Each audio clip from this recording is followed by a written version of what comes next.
আসসালামু আলাইকুম প্রিয় দর্শক, তুরস্কের রাজধানী আঙ্কারা থেকে আপনাদের সাথে আছি আমি সরোয়ার আলম এবং আমি জাহিদুল ইসলাম। আপনাদের অনেক পরিচিত মুখ এবং অনেক ভালোবাসার মানুষ জাহিদ ভাইকে আমরা আঙ্কারায় পেয়েছি।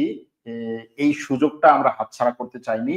অফিসের পরপরই অফিসের একটা রুমে আমরা জাহিদ ভাইকে নিয়ে আপনাদের সামনে লাইভ করব। আমরা আজকে আলোচনা করব মধ্যপ্রাচ্যের বিভিন্ন বিষয় এবং মধ্যপ্রাচ্যের বিষয়গুলো আলোচনা করতে গেলে মধ্যপ্রাচ্যের আশেপাশে যে সমস্ত দেশ আছে সেখানে চলে আসবে মধ্য এশিয়া, চলে আসবে রাশিয়া, চলে আসবে আরো অন্যান্য দেশ, তুরস্ক যেহেতু আছে তুরস্ক আসবে, আপনাদের প্রশ্ন আসবে। এই সবকিছু মিলিয়ে আমরা আজকে এই লাইভটাকে আপনাদের জন্য প্রাণবন্ত করার চেষ্টা করব। তো বিশ্বের যে যে প্রান্ত থেকে এই লাইভ এই মুহূর্তে দেখছেন এবং পরবর্তীতে এই ভিডিওটি দেখবেন, সবাইকে স্বাগত। শুরুতে একেবারে সর্বশেষ তথ্য দিয়ে শুরু করি যে আজকে সিরিয়া নিয়ে যে পুতিন অনেকগুলো কথা বলেছেন। পুতিন বলেছেন যে সিরিয়ার আলেপ্পো শহর দখলে বিদ্রোহীদের মাত্র ৩৫০ সৈন্য ছিল। এই ৩৫০ সৈন্যের সামনে সিরিয়ার সৈন্য এবং ইরান থেকে আসা বা ইরানপন্থী যোদ্ধারা ছিল ৩০,০০০। তারা এদের সামনে দাঁড়ায়নি, সেখান থেকে সরে গেছে, পিছু উঠেছে। তো এটা আলেপ্পো শহরে, এটার অর্থ কি? তারপরে সে আরো অনেকগুলো মেসেজ দিয়েছে আজকে সিরিয়া নিয়ে। এর মানে কি? আসলে রাশিয়া সিরিয়াতে কি করতে চাচ্ছে? সিরিয়া নিয়ে তুরস্কের যে সমস্ত পরিকল্পনা আমরা শুনছি সেটা আসলে কতটা বাস্তব? সিরিয়া নিয়ে যে প্রশ্নগুলো আসে যে মধ্যপ্রাচ্যে আসলে ইসরায়েলকে জায়গা করে দেওয়ার জন্য, ইসরায়েল গ্রেটার ইসরায়েল করার একটা সুযোগ দেওয়ার জন্য সিরিয়াকে এভাবে করে বিদ্রোহীদের হাতে তুলে দেওয়া হয়েছে। তারপরে সিরিয়ার গোলান মালভূমি দখল করে নিচ্ছে ইসরায়েল, সেখানে বিদ্রোহীরা যাচ্ছে না, কেন যাচ্ছে না? এই ধরনের বহু প্রশ্ন আপনাদের কাছ থেকে আসছে, আসবে। এগুলোর উত্তর দেওয়ার চেষ্টা করব। শুরুতেই জাহিদ ভাই, আপনি কেমন আছেন? অনেক জার্নি করে আসলেন। আলহামদুলিল্লাহ, অনেক ধন্যবাদ। সারোয়ার ভাইয়ের মেহমানদারিতে খুবই অভিভূত। তুরস্কের রাজধানী আঙ্কারায় আমরা এখন যেই অফিসটিতে আছি এটি হলো আনাদুলো এজেন্সি। আনাদুলো এজেন্সি আমাদের মুসলিম বিশ্বের একটা গর্বের জায়গা, একটা শক্তির জায়গা। আপনারা আমাদের সহ যত সংবাদ শোনেন, যত টেলিভিশনে, এই সংবাদগুলো মূলত সংগ্রহ করে নিউজ এজেন্সিগুলো, এবং বিশ্বের 90% সংবাদ নিউজ এজেন্সির মাধ্যমে টেলিভিশন পত্রিকায় যায়। এবং তার মধ্যে বিশ্বের 4টা শীর্ষ স্থানীয় নিউজ এজেন্সি হলো ওয়েস্টার্ন। এর মধ্যে নতুন করে গত 10 বছরে ওয়েস্টের মতো কোয়ালিটি প্রফেশনাল নিউজ দিতে সক্ষম হচ্ছে আনাদুলো এজেন্সি। আমি সরার ভাইয়ের অফিসে এসে অবাক হয়ে গিয়েছি যে আনাদুলো এজেন্সির প্রচার করা নিউজ এখন নিউ ইয়র্ক টাইমসে বা লস অ্যাঞ্জেলেস টাইমসে, এরকম ওয়ার্ল্ডের টপ ওয়েস্টার্ন মিডিয়াতেও সোর্স হিসেবে ব্যবহৃত হচ্ছে। এটি অনেক বড় একটি শক্তির জায়গা আমাদের জন্য, যে আমরা আমাদের মাধ্যমেই আমাদের সংবাদটি পাচ্ছি। সংবাদের উপরে যে পশ্চিমা আধিপত্য ছিল সেই জায়গাটি ভেঙে দিচ্ছে আনাদুল এজেন্সি। এইখানে সরোয়ার ভাইয়ের সাথে এই কাজগুলো দেখলাম আজকে, অনেক ভালো লাগলো। আমার জন্য একটা নতুন এক্সপিরিয়েন্স, যে জিনিসগুলো আগে থিওরিটিক্যাল ক্লাসে ছাত্রদের সাথে আলাপ করতাম সেগুলো প্র্যাকটিক্যালি দেখে গেলাম। অনেক ধন্যবাদ। জাহিদ ভাইয়ের একটা চ্যানেল আছে, আপনারা জানবেন। তার চ্যানেলের নাম হচ্ছে তুর্কিপিডিয়া এবং তুর্কিপিডিয়া ডিফেন্স। তিনি তুরস্ক এবং তুরস্কের বাইরে বিভিন্ন বিষয় নিয়ে জ্ঞানগর্ভ আলোচনা করেন এবং তার আলোচনায় অনেক বেশি উঠে আসে আসলে ইতিহাস। এবং আমি তার সাথে বিভিন্ন সময়ে আলোচনায় যতটুকু বুঝতে পারি যে আসলে মধ্যপ্রাচ্যের ইতিহাস তিনি এত গভীরভাবে এটা নিয়ে পড়ালেখা করেন, তুরস্কের ইতিহাস নিয়ে পড়ালেখা করেন, আসলে তার কাছ থেকে আমাদের জানার অনেক কিছু আছে, আমরা জানবো। এবং আপনারা অনেকেই জানেন, যারা জানেন না তাদের জন্য, যে জাহিদ ভাই সাংবাদিকতায় পিএইচডি শেষ করে, তুরস্কে পিএইচডি শেষ করে, এর আগে তিনি ঢাকা ইউনিভার্সিটিতে ছিলেন। এখন তুরস্কের কারাবুক ইউনিভার্সিটিতে তিনি সাংবাদিকতায় শিক্ষকতা করছেন। সুতরাং তার কাছ থেকে আসলে শুধুমাত্র আমরা প্র্যাকটিক্যাল থিওরির সাংবাদিকতাই না, বরং প্র্যাকটিক্যাল সাংবাদিকতাও আমরা দেখছি। একদিকে তিনি ব্যাপকভাবে ইউটিউবে সোচ্চার এবং অনেক পরিশ্রম করছেন, প্রত্যেক দিন লাইভে আসছেন বিভিন্ন বিষয় নিয়ে, অনেক টপিক নিয়ে। তিনি দৌড়ের উপরে থাকলেও আসলে লাইভ করার চেষ্টা করেন, এটা আসলে প্যাশন থেকে আসে। তো জাহিদ ভাই, আপনার কাছে আমরা আসলে যেটা জানতে চাই সেটা হচ্ছে কি, এই যে সিরিয়ায় যে পট পরিবর্তনটা হলো, এটা আসলে মধ্যপ্রাচ্যে কি ধরনের পরিবর্তন নিয়ে আসতে পারে? এখন আমরা মধ্যপ্রাচ্যের সংবাদ বলতে আমাদের কাছে একটা বড় ফোকাস সবসময় প্যালেস্টাইন, ফিলিস্তিন। ফিলিস্তিন আসলে গ্রেটার ফিলিস্তিন সিরিয়া ভূখণ্ডের একটা অংশ। আপনারা জানবেন যে শাম নামে যেই জনপদের জন্য আমাদের প্রিয় নবী হযরত মুহাম্মদ সাল্লাল্লাহু আলাইহি সাল্লাম বরকতের দোয়া করেছে। এই শাম মানে কিন্তু শুধু সিরিয়া না। আরবি ভাষায় বর্তমানে শাম বলা হয় সিরিয়ার রাজধানী দামেস্ককে। কিন্তু মূল শামটা হলো এখনকার সিরিয়া, ফিলিস্তিন, জর্ডান এবং লেবানন। এই অঞ্চলের ইতিহাস সবটা একসাথে জড়িত। এইখানের মানুষ যেমন এক জাতির লোক এবং এইখানের ইতিহাসও অবিচ্ছিন্ন। এজন্য ফিলিস্তিনের মুক্তির জন্য শামের মুক্তি, শামে একটি ইসলাম প্রিয় সরকার আহ, জারি হওয়া বা কায়েম হওয়া খুবই গুরুত্বপূর্ণ। এর আগে অতীতে আরো কয়েকবার ফিলিস্তিন বা কুদস বা বাইতুল মুকাদ্দাস আহ, আধিপত্যবাদী ক্রুসেডারদের হাতে, বিভিন্ন শক্তির হাতে অকুপেশনের শিকার হয়েছিল। সেই সময় কিন্তু প্রত্যেকবারই বিজয়টা শুরু হয়েছিল বা অভিযান শুরু হয়েছিল শাম থেকে, মিশর এবং দামেস্ক। তাহলে কি আমরা বলতে পারি যে এখন এই সিরিয়ায় যে পরিবর্তন হলো বা মিশর, দামেস্ক, এই যে জায়গাগুলো, এই জায়গাগুলো তো আসলে ঐতিহাসিক দিক থেকে গুরুত্বপূর্ণ।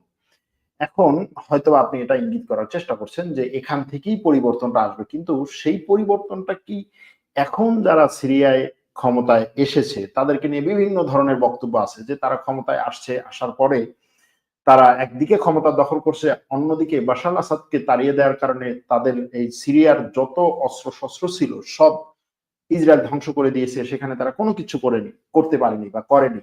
এখন ইসরায়েল গোলান মালভূমি থেকে ঢুকে একেবারে দামেস্কের বা শামের রাজধানীর 20 কিলোমিটারের মধ্যে চলে আসছে, সেখানেও তারা কোনো কথা বলছে না। এমনকি তারা এভাবে বলছে যে আমরা ইসরায়েলের সাথে কোনো ধরনের যুদ্ধে যাব না, ইসরায়েলের সাথে আমরা একটা শান্তি চাই, ইসরায়েলের বিরুদ্ধে আমরা লড়াই করবো না। তো এই যে তাদের কথাগুলো এবং এই যে পার্সপেক্টিভ, এই দিক থেকে দেখলে কি মনে হয় যে হ্যাঁ, এই শাম থেকেই সেই ইহুদিদের বিরুদ্ধে অথবা ফিলিস্তিনের পক্ষে বড় ধরনের একটা লড়াই হওয়া সম্ভব? আমার কাছে যেই জিনিসটা সবচেয়ে অবাক লেগেছে এখানে, এই বিপ্লবের অন্যতম নেতা আহমেদ সারা, যাকে জোলানি নামে মানুষ চিনে, সে একজন ফিল্ড কমান্ডার হিসেবে যুদ্ধে সরাসরি লিড দিয়েছে। কিন্তু এখন সে যেই ধরনের বক্তব্য বা স্পিচ দিচ্ছে, এটা তার মধ্যে একটা রাষ্ট্রনায়ক সূচিত ক্যারেক্টারিস্টিক দেখা যাচ্ছে। সে শুধুমাত্র মাঠের যোদ্ধা না, সে সিরিয়াকে একটি মডারেট কান্ট্রি হিসেবে উপস্থাপন করছে, যে সিরিয়া শুধু আরবদের নয়, শুধু মুসলমানদের নয়। সিরিয়া, আপনারা জানবেন যে হযরত মুহাম্মদ সাল্লাল্লাহু আলাইহি সাল্লাম যখন ছোট ছিলেন তখন সিরিয়া একটা বাণিজ্য কেন্দ্র ছিল। সিরিয়া বাইজেন্টাইন সাম্রাজ্যের একটা গুরুত্বপূর্ণ পয়েন্ট ছিল। এখানে খ্রিস্টানরা অনেক আগে থেকে আছে, এখনো 10% খ্রিস্টান। এখানে বিভিন্ন জাতিগোষ্ঠীর মানুষ আছে। এই যে সবাইকে নিয়ে একটা ঐক্যবদ্ধ রাষ্ট্র তৈরি করতে চাচ্ছে। আপনার একটা জিনিস আমি ক্লিয়ার করতে চাই, আমাদের কাছে ইসলামিক রাষ্ট্র মানে যে শুধু মুসলমানদের রাষ্ট্র, ইতিহাসে কখনো এরকম ছিল না। উমাইয়া বলেন, ওসমানী বলেন, সব রাষ্ট্রেই কিন্তু অমুসলিমদেরও পার্টিসিপেশন ছিল। আচ্ছা, সিরিয়ায় তারা একটা এরকম সবার পার্টিসিপেশনে একটা রাষ্ট্র করতে চাচ্ছে, ভালো কথা। কিন্তু আমরা যে খবরগুলো পাচ্ছি যে সিরিয়া থেকে শিয়াদেরকে তাড়িয়ে দেওয়া হচ্ছে, এমনকি তার সরাসরি বক্তব্য আছে জোলানির যে আমাদের এখন যুদ্ধটা হচ্ছে আসাদের পক্ষে যারা আছে তাদের বিরুদ্ধে, তারপরে হচ্ছে পিকেকে ওয়াইপিজির বিরুদ্ধে, আর হচ্ছে ইরানপন্থী হিজবুল্লাহ এবং ইরানপন্থীদের বিরুদ্ধে। তো এখানে কেন হচ্ছে সে এই যে ইনক্লুসিভ একটা রাষ্ট্র গঠনের কথা বলছে, বলার পরও এই জিনিসটাতে সে কেন হচ্ছে এটার বিরুদ্ধে যাচ্ছে? এটা কি তাহলে কন্ট্রাডিক্টরি না? এখানে খুব ইন্টারেস্টিং বিষয় যে ইরানের দূতাবাস বলছে সিরিয়ার নতুন সরকার দামেস্কে তাদের সাইয়েদানা জয়নব মসজিদ মাজার কমপ্লেক্সের ফুল সিকিউরিটির ব্যবস্থা করেছে, যেটাকে কিছুদিন আগেও অনেকে আতঙ্কে ছিল যে এগুলো হয়তো সব ধূলিসাৎ করে দিবে। কিন্তু তারা শিয়াদের ধর্মীয় স্থানগুলোর পবিত্রতা রক্ষা করেছে, শিয়াদেরকে স্বাধীনভাবে ধর্ম পালন করতে দিয়েছে। আপনি জানবেন যে আলেপ্পোতে একটা বিশাল এলাকা আছে, যে এলাকাটা কুর্দি অধ্যুষিত। সেখান থেকে কিন্তু কাউকে বের করে দেওয়া হয় নাই, তারা সবাই আছে। কাদেরকে বের করে দেওয়া হয়েছে? শুধু যাদের অস্ত্রধারী ছিল, পিকেকের সদস্য ছিল। ঠিক তেমনি ভাবে সিরিয়া থেকে হিজবুল্লাহকে কিক আউট করা হয়েছে। Who is Hezbollah? হিজবুল্লাহ লেবাননের যোদ্ধা। সিরিয়াতে তাদের কি কাজ?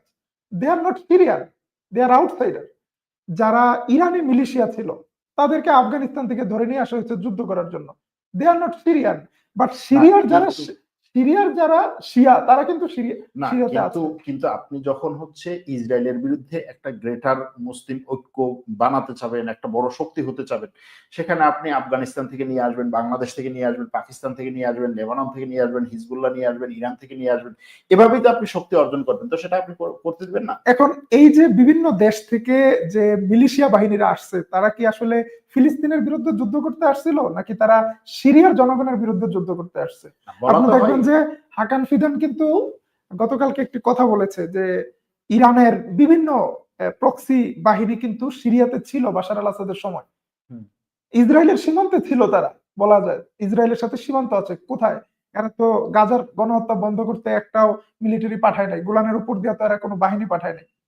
হ্যাঁ, এই হয়তো বাহিনী আসলে আসাদকে রক্ষা করার জন্য ছিল, এই বাহিনী ফিলিস্তিনকে সাহায্য করার জন্য ছিল না। তো কোনো এভিডেন্স নাই। সেটাই যদি হয় তাহলে তো সেই পুতিনের কথায় আসতে হয় যে আসাদকে বা আসাদের বাহিনীকে রক্ষা করতেই যদি তারা আসে, তাহলে এই যে আলেপ্পোকে বিদ্রোহীদের মাত্র ৩৫০ লোক, ৩৫০ বিদ্রোহী সেনা আলেপ্পোকে যখন দখল করলো বা দখলমুক্ত করলো, যেটাই বলেন, তখন এই আসাদের লোক এবং আসাদের সৈন্য এবং এই হিজবুল্লাহ ইরানপন্থী যারা, এরা প্রায় ৩০,০০০ থাকার পরেও আলেপ্পো থেকে তারা সরে গেল। শুধু আলেপ্পো না, এরপরে আমরা জানি না যে কত হাজার হচ্ছে হামা থেকে, হোমস থেকে, দামেস্ক থেকে চলে গেছে।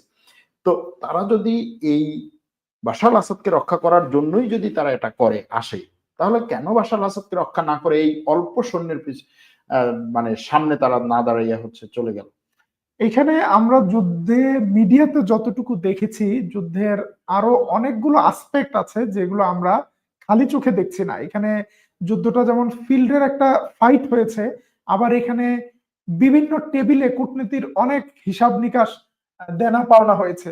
ধরেন আপনি মধ্যপ্রাচ্যে উসমানী খিলাফতের পতন বা অটোমান কলাপস হওয়ার পর এই এলাকাগুলো থেকে তুরস্কের সৈন্যরা সরে যায়, এগুলো ব্রিটিশরা নিয়ে যায়। কিন্তু এটা শুধুমাত্র যুদ্ধের একটা পার্ট। কিন্তু ব্রিটিশদের সাথে আরবদের, ব্রিটিশদের সাথে ইসরায়েলিদের অনেকগুলো ডিপ্লোম্যাটিক এগ্রিমেন্ট হয়েছে, যার মাধ্যমে সাইকো-পিকট চুক্তি, সিরিয়া আলাদা হওয়া, ইসরায়েল রাষ্ট্রের জন্ম, এগুলো কিন্তু তখনকার সময় মিডিয়াতে আসে নাই। এগুলো আমরা হয়তো আরো ২০, ৪০, ৫০ বছর পরে জানতে পারছি। তো সেই রকম এই যুদ্ধে যেমন মিলিটারি একটা ম্যানিউভার ছিল, আমরা সেটা দেখতে পেরেছি সরাসরি। কিন্তু পর্দার আড়ালে কার সাথে কি এগ্রিমেন্ট হয়েছে, রাশিয়ার এত ফাইটার জেট থাকার পরেও রাশিয়া কেন নামমাত্র কিছু ফাইটার জেট হিট করেছে, আগের মতো এত হেভি বাধাটা দেয় নাই কেন? তুরস্কের সাথে কি কোনো এগ্রিমেন্ট বা কোনো আলোচনা হয়েছে? রাশিয়ার প্রেসিডেন্ট তো আজকে বললেন যে হচ্ছে সিরিয়া থেকে তারা আসলে চলে যায়নি, সিরিয়াতে তাদের লক্ষ্য অর্জিত হয়েছে, এটা ছিল তার কথা, যে সিরিয়াতে আমাদের লক্ষ্য অর্জিত হয়েছে। এমনকি সিরিয়ায় যে ৩টা ঘাঁটি আছে, একটা হচ্ছে খামাইমিন, আর একটা হচ্ছে তারতুস, আর একটা হচ্ছে তাদের নাভাল ঘাঁটি বা হচ্ছে নৌঘাঁটি। সে বলছে যে এই ৩টা ঘাঁটিকেও যদি সিরিয়ার বর্তমান যারা ক্ষমতা এসেছে তারা যদি চায়, আমরা এখানে এগুলোকে মানবিক সহায়তার জন্য ব্যবহার করতে দিতে পারি। তার মানে হচ্ছে যে এই ৩টা ঘাঁটি এখনো পর্যন্ত রাশিয়ার অধীনে, রাশিয়ার দখলে। তো রাশিয়া যদি এখন বলে যে আমি সেখানে আমার লক্ষ্য অর্জিত হয়েছে, তাহলে তো রাশিয়ার লক্ষ্যটা অন্যরকম ছিল কিনা? এখন Russia as a super power, Russia সরাসরি তার পরাজয় বা তার উইথড্রয়াল অফ মিলিটারি স্বীকার করতে পারে না। সে নানা টেকনিক্যাল টার্ম দিয়ে বোঝানোর চেষ্টা করতেছে যে আপাতত যদিও দেখা যাচ্ছে আমি আমার সৈন্য সরিয়ে নিয়েছি, এটা আমার পরাজয় না। এটা কিন্তু আপনি আমেরিকাতেও দেখবেন যে আফগান সেনাদেরকে যখন আফগানিস্তান থেকে মার্কিন সেনারা চলে যাচ্ছে, তখনও তারা কোন রকম একটা ফেস সেভিং স্টেটমেন্ট দিচ্ছে যে আফগানিস্তানে আমাদের পরাজয় হয়নি, বরং আমাদের সৈন্যদেরকে সরিয়ে এনে আমরা আমাদের সৈন্যদেরকে রক্ষা করেছি। এটা একটা অর্থহীন যুদ্ধ, এখানে আমাদের পাওয়ার কিছু নেই, আমরা অনেকদিন ছিলাম। তো রাশিয়া তার জায়গা থেকে একটা বক্তব্য দিয়েছে, সব সরকার যেটা দেয়। কিন্তু ওভারঅল আমাদেরকে দেখতে হবে যে রাশিয়া মধ্যপ্রাচ্যে তার যে অবস্থান ছিল সেটা থাকবে কিনা, এবং রাশিয়াকে এলাও করবে কিনা শেষ পর্যন্ত। খেলা এখনো শেষ হয়নি, কয়েক রাউন্ড হয়েছে এবং চলতেছে। তো এখানে আসলে মূল কলকাঠি নাড়ছে কে? তুরস্ক নাকি আমেরিকা নাকি অন্য কোনো শক্তি? যেমন রাশিয়ার প্রেসিডেন্ট আজকেও বলেছে যে এই সিরিয়াতে সবচেয়ে বেশি লাভবান হয়েছে বা এখানে জিতছে একটা মাত্র দেশ, সেটা হচ্ছে ইসরায়েল। তাহলে যদি ইসরায়েলই এখানে জিতে, তাহলে এটা কি বলার যুক্তিযুক্ত না যে ইসরায়েল এখানে লাভবান হয়েছে, তার মানে হচ্ছে এখানে কলকাঠি নাড়ছে ইসরায়েল, এবং পরোক্ষভাবে তুরস্ক বা প্রত্যক্ষভাবে তুরস্ক ইসরায়েলের জন্য এই পথ মুক্ত করে দিয়েছে। এখানে আমি মনে হয় যে বাংলাদেশের স্বাধীনতা যুদ্ধের উদাহরণটা যদি দেই, এটা সবচেয়ে যুক্তিযুক্ত হবে। বাংলাদেশ যখন পাকিস্তান থেকে আলাদা হয়, তখন সেখানে মূলত লড়াই করেছে বাংলাদেশের মানুষ। আমরা শুনি যে ৩০ লক্ষ মানুষ শহীদ হয়েছে, লক্ষ লক্ষ মানুষ যুদ্ধ করেছে। এখন এই যুদ্ধে যে বিজয় অর্জিত হয়েছে, সেই বিজয়টা বাংলাদেশের মানুষ একটা স্বাধীন দেশ পেয়েছে। কিন্তু একটা দেশে যখন যুদ্ধ শুরু হয়, সেখানে অনেক পক্ষ জড়িত হয়, এবং আমরা দেখি যে এই যুদ্ধে ভারত সহযোগিতা করেছে। আমরা এটাও জানি যে এই যুদ্ধে শুধু ভারত নয়, এই যুদ্ধে ইসরায়েলও সহযোগিতা করেছে। সেই খবরগুলো এখন আসছে, এতদিন এগুলো মানুষ জানতো না। এখন ইসরায়েল তার স্বার্থে সহযোগিতা করেছে। ইসরায়েলের স্বার্থ কি ছিল? যে একটা মুসলিম দেশ ভেঙে যাক, পাকিস্তান ভেঙে যাক, মুসলিম দেশগুলো দুর্বল হোক। যেমন সিঙ্গাপুর যখন মালয়েশিয়া থেকে আলাদা হয়, তখনও ইসরায়েল গোপনে সহযোগিতা করেছে। কিন্তু বাংলাদেশ স্বাধীন হওয়ার মানে এই নয় যে এটা ইসরায়েলের স্বার্থেই বাংলাদেশ স্বাধীন হয়েছে। বাংলাদেশের জনগণ যদি না চাইতো, তাহলে শুধু ইসরায়েলের সহযোগিতায় স্বাধীন হতো না।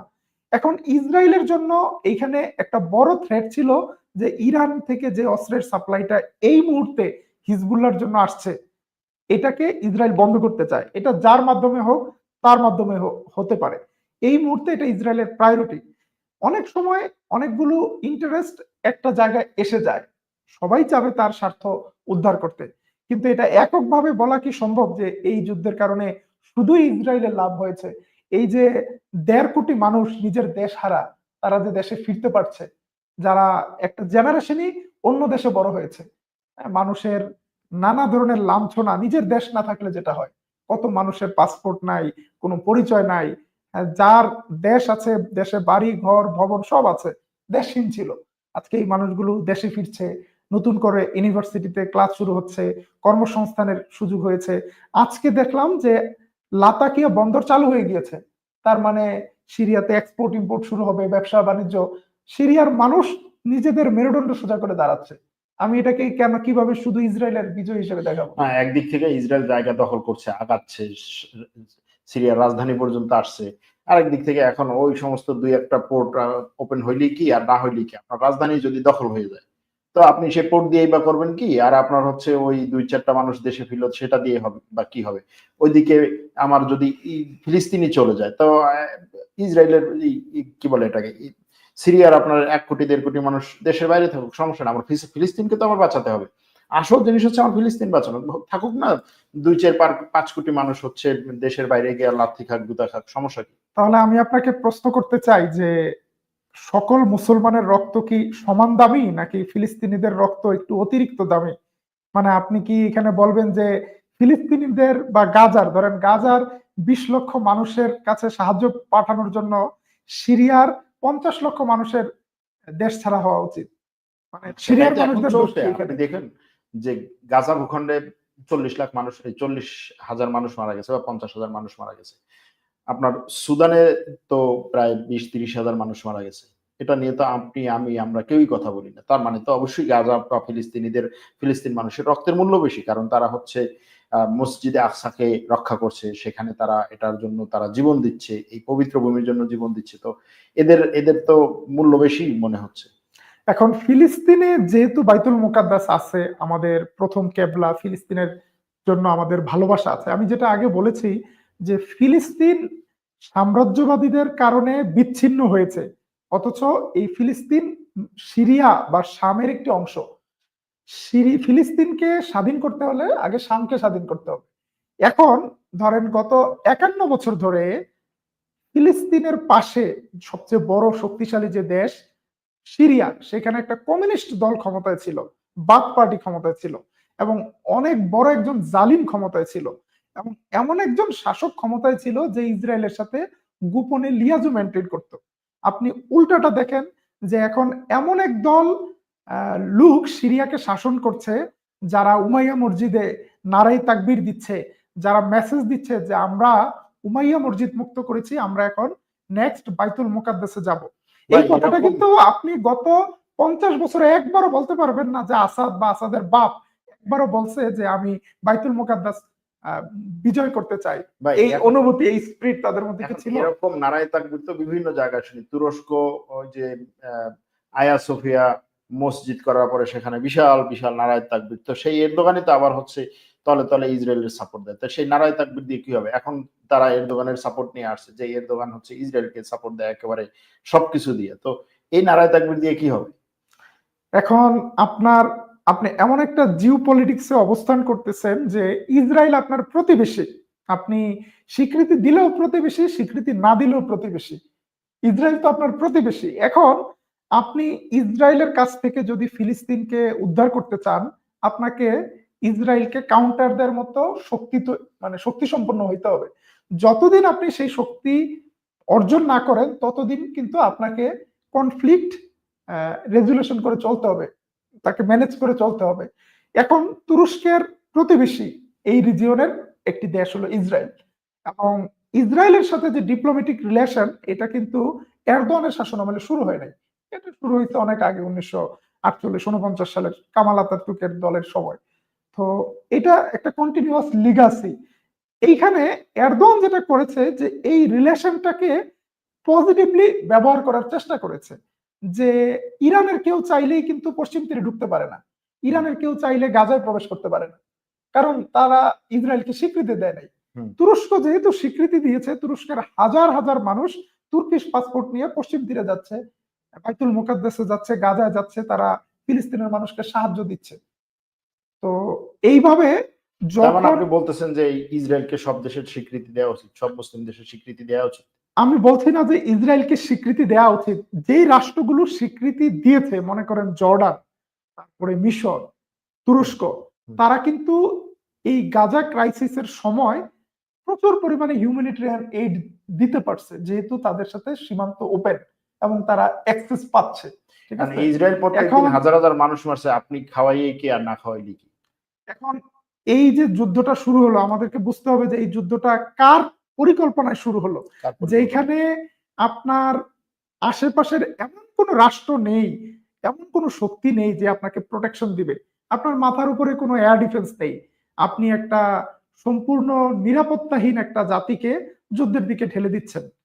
ইসরায়েলের সাথে অথবা সাথে না, ইসরায়েলকে হিট করার মতো 7ই অক্টোবরের মতো এই ঘটনাটা কার পরিকল্পনা হয়েছে, এটা নিয়ে প্রচন্ড রকম বিতর্ক আছে। কারণ সারাউন্ডিং কোনো দেশই চায় নাই এই মুহূর্তে ইসরায়েলের সাথে কোনো কনফ্লিক্ট হোক। সারাউন্ডিং কোন দেশ তো এত বছর, এই 50-60 বছর ধরে তো চাই নাই কখনো যে চাইছে, ইসরায়েল। অবশ্যই চেয়েছে। আরবরা 4বার যুদ্ধ করেছে ইসরায়েলের সাথে, যেখানে আপনার মিশর, Syria, Jordan, Iraq, even secretly Saudi Arab, Algeria সহায়তা করছে। তখন তারা একসাথে বসছে। আজকে যেমন মিশরের রাজধানী কায়রোতে D8 সম্মেলন হচ্ছে, 8টা শক্তিশালী মুসলিম দেশের প্রেসিডেন্ট, প্রাইম মিনিস্টার একসাথে বসছে। ঠিক তেমনি ভাবে 48 সালে, আপনার 56 সালে, 67 সালে, 73 সালে এই দেশগুলো কিন্তু যৌথভাবে ইসরায়েলে হামলা করছে। আপনি একটা দেশ, তার সাথে কোনো বর্ডার নাই, আমি ধরেন ইরানের নাম নিলাম, ইরান 7 সমুদ্র মানে 13 নদীর ওপার থেকে একটা মিসাইল মারতেছে। আপনি একটা দেশের বিরুদ্ধে যুদ্ধ করতে চাচ্ছেন, আপনার সাথে কোনো বর্ডার নাই, কোনো অ্যাক্সেস নাই। হ্যাঁ, না, আপনি এজন্যই তো সে কিভাবে এটা যুদ্ধ হবে? এজন্যই মানে তো সে এই যে ধরেন প্রতিরোধ অক্ষ আমরা যেটা বলি, যে তার বিভিন্ন ধরনের প্রক্সি যদি বলি, এগুলোকে সে তো এই জন্যই করছে যে আমার সরাসরি বর্ডার নাই, কিন্তু আমি এদেরকে দিয়ে ইসরায়েলের বিরুদ্ধে লড়াই করব। আপনি লেবাননকে দেখেন, লেবাননে সে হিজবুল্লাহকে সবকিছু দিয়া শক্তিশালী করছে। এরপরে এখন সিরিয়াতে এই সরকার আসার আগ পর্যন্ত একটা তার শক্তি ছিল, ইরাকে তার সেরকম একটা শক্তি, ওইদিকে ইয়েমেনে তার সেরকম একটা শক্তি। এখন জর্ডানের কিছু কিছু আছে, ছোট ছোট সংগঠন হচ্ছে, সেগুলোকে সে আরো শক্তিশালী করবে। সৌদি আরবে সে তার এই সংগঠনকে আরো শক্তিশালী করবে। এগুলো করার মাধ্যমেই তো সে এই যে যেটা বলতেছেন যে সে আসলে 7 সমুদ্র 13 নদীর পাড়ে দিয়ে আসছে। কিন্তু সে তো বলছে যে আমি তো আমার শক্তি নিয়ে এর পাশে কাছাকাছি চলে যাচ্ছি, কিন্তু আপনারা তো ঠেকাই দিচ্ছেন, আপনারা তুর্কিরা ঠেকাই দিচ্ছেন এই জিনিসটাকে। আচ্ছা, আচ্ছা, প্রথমত বলি যে আমরা তুর্কি বলতে আমি তুরস্কের সিটিজেন না, এটা অনেকে প্রশ্ন করে যে আপনি তুরস্কের সিটিজেন কিনা। না আমি না, তুরস্কে এখানে আছি আসলে অনেক। আমরা আমরা এখন আপনারা বলতে যে আহ, আমরা তুরস্কে আছি, তুর্কি করে আর কি, ঠিক তুরস্ক আছে, করে, এটা এই এই হিসেবে বললাম আর কি। এখন আমি যেই প্রশ্নটা আপনাকে করতেছি সেটা হলো যে একটা যুদ্ধের উদ্দেশ্য কি? একটা যুদ্ধের উদ্দেশ্য হলো একটা সমস্যার সমাধান করা, একটা সংঘাত বন্ধ করা। সংঘাত বাঁধানো তো যুদ্ধের উদ্দেশ্য না। একটা যুদ্ধের উদ্দেশ্য হলো মানুষের অধিকার প্রতিষ্ঠা করা, একটা প্রবলেমের সলিউশন করা। এখন ইরান যে যুদ্ধটা বাঁধিয়েছে যে প্রক্সিদের মাধ্যমে, এটা কি কনফ্লিক্টটাকে বন্ধ করতেছে নাকি আরো বড় কনফ্লিক্ট তৈরি না করছে? এখন আপনি দেখেন যে ক্রাইসিসটা ছিল ফিলিস্তিনে, এবং 7ই অক্টোবরের আগে ফিলিস্তিনিরা এইরকম বিমান হামলার শিকার হয় নাই, মাঝে মাঝে দু একটা ঘটনা ঘটতো। এখন দেখেন এই মৌচাকে ঢিল মারার কারণে সিরিয়াতে বোম্বিং হচ্ছে, ইয়েমেনে বোম্বিং হচ্ছে, লেবাননে বোম্বিং হচ্ছে, কতগুলো মুসলিম দেশের মানুষ মারা যাচ্ছে, অথচ আপনি একটা মুসলিম দেশকে কোনো এয়ার ডিফেন্স দিতে পারতেছেন না। ধরেন যে বেইরুতে যে মানুষটা কোনো যুদ্ধের সাথে তার কানেকশন নাই, সে কেন আপনার এই হত্যার শিকার হচ্ছে? না সে এটা তো তো যুদ্ধ না, আমার তো এটা আত্মহত্যা মনে হচ্ছে। না, সে তো হত্যার শিকার হচ্ছে যে সে দেখছে যে আসলে ফিলিস্তিনে গাজা ভূখণ্ডে আমার ভাই বোনদেরকে মারা হচ্ছে, আমি আমার যা কিছু আছে, আমার একটা হাতে লাঠি আছে, আমি লাঠি নিয়ে গিয়ে হলো তার জন্য আমি হচ্ছে কিছু করি।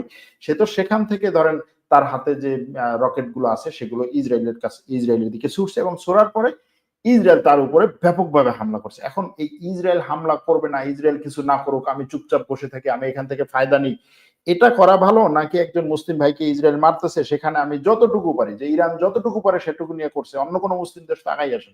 আচ্ছা, এখানে আমি বলি যে একই কথা, আপনি মৌচাক থেকে মধু আনবেন, আপনি মাথার মধ্যে কোনো ধরনের মানে প্রোটেকশন দিলেন না, আপনি যে মৌচাকে একটা ঢিল দিলেন না, আপনাকে কি কোনো সুস্থ জ্ঞানী মৌয়াল বলা যাবে যে আপনি সুন্দরবনে গেছেন, আপনি মধু সংগ্রহ করবেন, আপনি জানেন এখানে মৌমাছি আছে, মৌমাছি আপনাকে হিট করবে, আপনি কোনো ধরনের ব্যবস্থা নিলেন না।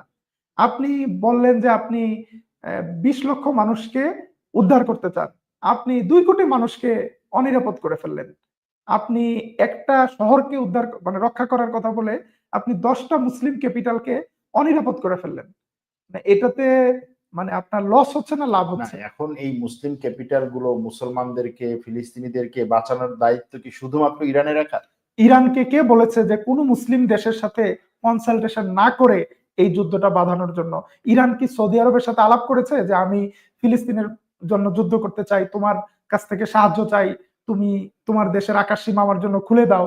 ইরান কি কোনো দেশ থেকে অনুমতি নিচ্ছে যে আমি তোমার দেশের ভেতরে আমি একটা প্রক্সি বাহিনী বানাবো? ইরানের এই প্রক্সি বাহিনী বানানোটাই তো একটা নাজায়েজ অবৈধ কাজ। একটা রাষ্ট্র, সার্বভৌম রাষ্ট্রের ভিতরে আরেকটা দেশের সেনাবাহিনীর একটা অংশ মানে সশস্ত্র গ্রুপ তৈরি করা। হ্যাঁ, সিরিয়ার জনগণের আজকে এই যে দুর্দশা কেন? মানে আফগানিস্তান থেকে একটা সৈন্য এনে সিরিয়ার মানুষকে বাড়িঘর থেকে তাড়িয়ে দেওয়া হচ্ছে। হ্যাঁ, আমার আমার একটা প্রশ্ন যে পৃথিবীর কোন যুদ্ধ প্রক্সি বাহিনীর মাধ্যমে জয় হয়েছে কিনা, কোন নজির আছে কিনা? ইরানের এত বড় মিলিটারি, ইরান বলে যে আমাদের আরব বিশ্ব মানে পুরো মধ্যপ্রাচ্যের সবচেয়ে বড় মিলিটারি আমাদের 6 লাখ। ইরানের সাথে তো সিরিয়ার অ্যাক্সেস ছিল, ইরান কেন সিরিয়া দিয়ে তার মিলিটারিকে নিল না? ইরান বলে আমার একটা কুচ ব্রিগেড আছে শুধুমাত্র ফিলিস্তিনকে উদ্ধার করার জন্য। তো গাজায় যে গণহত্যা হচ্ছে, ইসরায়েল কেন তার কুচ ব্রিগেডকে পাঠাইলো না? তাকে কেন আফগানিস্তান থেকে ধরে এনে শিয়াদেরকে পাঠাইতে না, হচ্ছে, এখন মিলিশিয়াদেরকে? এখন দেখেন এইখানে অনেকগুলো বিষয়, যে ইরান কেন এই যুদ্ধটা বাঁধালো, এখন আমরা কি আসলে নিশ্চিত যে ইরান এই যুদ্ধটা বাঁধাচ্ছে? ইরান বা প্রকাশ্যে বলছে যে আমি ফিলিস্তিনের জন্য আহ প্রক্সিদেরকে ইয়ে করতেছি, মানে আপনি একটু আগে বললেন যে তৈরি এক্সিস অফ করতেছে, রেসিস্টেন্স, হ্যাঁ। এক্সিস অফ না, ইসলামিক সেটা তো সে রেজিস্ট্যান্স। প্রস্তুতি নিচ্ছে, কিন্তু এই যে 7ই অক্টোবরের যে আক্রমণটা, সেটা যে ইরান করছে, এটার পেছনে কি কোনো যুক্তি আছে, কোনো তথ্য আছে আপনার কাছে? 7ই অক্টোবরের এই কাজটা মানে মানে আপনি যে বললেন না যে যে ইরান কি সৌদি আরবের কাছে জিজ্ঞেস করেছে, তুরস্কের কাছে জিজ্ঞেস করেছে এই আক্রমণের আগে, যে আমি ইসরায়েলের বিরুদ্ধে আক্রমণ করতে যাচ্ছি, তুমি আমার সাথে আসো? এখন আসলেই কি ইরান এই জিনিসটা জানতো, বা ইরানই কি এই জিনিসটা শুরু করিয়েছে? আমাদের কাছে যতটুকু তথ্য আছে যে ফিলিস্তিনের জনগণের নির্বাচিত নেতা ছিল ইসমাইল হানিয়া। ইসমাইল হানিয়া দীর্ঘদিন ফিলিস্তিন শাসন করেছে, গাজা ভূখণ্ড। গাজা ভূখণ্ডের মানুষের মাটি মানুষের নেতা, উনি জানে যে গাজার মানুষ কে কিভাবে সিকিউরিটি দিতে হবে। গত 20-22 বছর ধরে একটা অবরোধের মুখেও তিনি নানাভাবে গাজার মানুষকে রক্ষা করার কাজ করে গিয়েছেন। ওনার সাথে তুরস্কের একটা ভালো সম্পর্ক আছে, অন্যান্য মুসলিম দেশের ভালো সম্পর্ক আছে, এবং উনি রেগুলারই পৃথিবীর বিভিন্ন দেশে গিয়েছেন, মুসলিম লিডারদের সাথে আলোচনা করেছেন, কি করণীয় সেটা চিন্তা করেছেন। কিন্তু আমাদের কাছে যে তথ্য আছে যে দীর্ঘ 22 বছর আহ, যেই ব্যক্তিটি কারাগারে ছিলেন, পরবর্তীতে তিনি গাজার দায়িত্ব নিয়েছেন। তো আল্লাহ তার শাহাদাতকে কবুল করুন। ওনার দেশের প্রতি, মাতৃভূমির প্রতি যে ত্যাগ তিতিক্ষা আছে সেটাকে আমরা প্রশংসাই করতে পারি। কিন্তু গাজার রিয়েল সিচুয়েশন কি, জিওপলিটিক্স কি, এই জায়গায় এই দুই নেতার ভিন্ন মতাদর্শ, মানে মতপার্থক্য ছিল। এবং এটা বলা হয় যে ইয়াহিয়া সিনওয়ারকে আপনার ইরান বিভিন্ন ভাবে কনভিন্স করেছে যে তুমি যদি এখন একটা অপারেশন চালাও তাহলে আমি আমার সেই এক্সিস অফ রেসিস্টেন্স যারা আছে বা ইসলামিক রেজিস্ট্যান্স নিয়ে চারদিক থেকে ঝাঁপিয়ে পড়বো।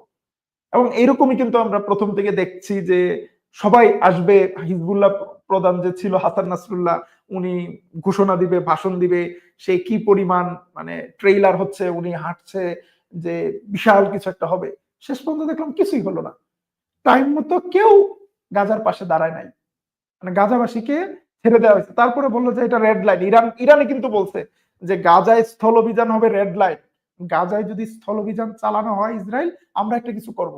কিছুই তো করে না, না। এখন ইরান তার পক্ষ থেকে যতটুকু করা সম্ভব সে ততটুকু করছে। অন্য কোনো মুসলিম দেশ তো কিছু করে নাই। কেন শুধু শুধু সবকিছুতে আমরা আমরা ইরানকেই তো দোষ দিচ্ছি? আমরা তো এই যে উল্টা ভাবে হাসান বলতে নাসরুল্লাহ, পারি, আমরা তো এই যে উল্টা ভাবে হাসান বলতে পারি নাসরুল্লাহর যে কথা আপনি বললেন না, হাসান হামাসকে, নাসরুল্লাহর কথা যে আপনি বললেন যে হাসান নাসরুল্লাহ এরকম ঘোষণা দিয়েছে, সে করে নাই, করতে পারে নাই, যেভাবে হোক হাসান নাসরুল্লাহ তো এটার জন্য শহীদ হয়ে গেছে।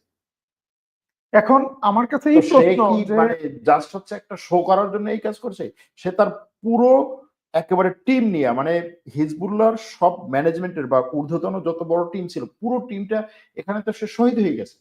এখানে দেখেন মূল নাটাইটা আমরা যদি বলি যে ইরান, সবগুলোর মূল কানেকশন ইয়েমেন থেকে হুতি এবং হিজবুল্লাহ বা ইরাকের ইসলামিক রেজিস্ট্যান্স, তাদের কিন্তু দুইটা কাজ। একটা কাজ হলো ফিল্ডে আপনার এই রেজিস্ট্যান্টকে মুভ করার নির্দেশ দেওয়া, আরেকটা কাজ হলো আমেরিকার সাথে, ইউরোপের সাথে বিভিন্ন ধরনের ডিপ্লোম্যাটিক আলোচনা করা।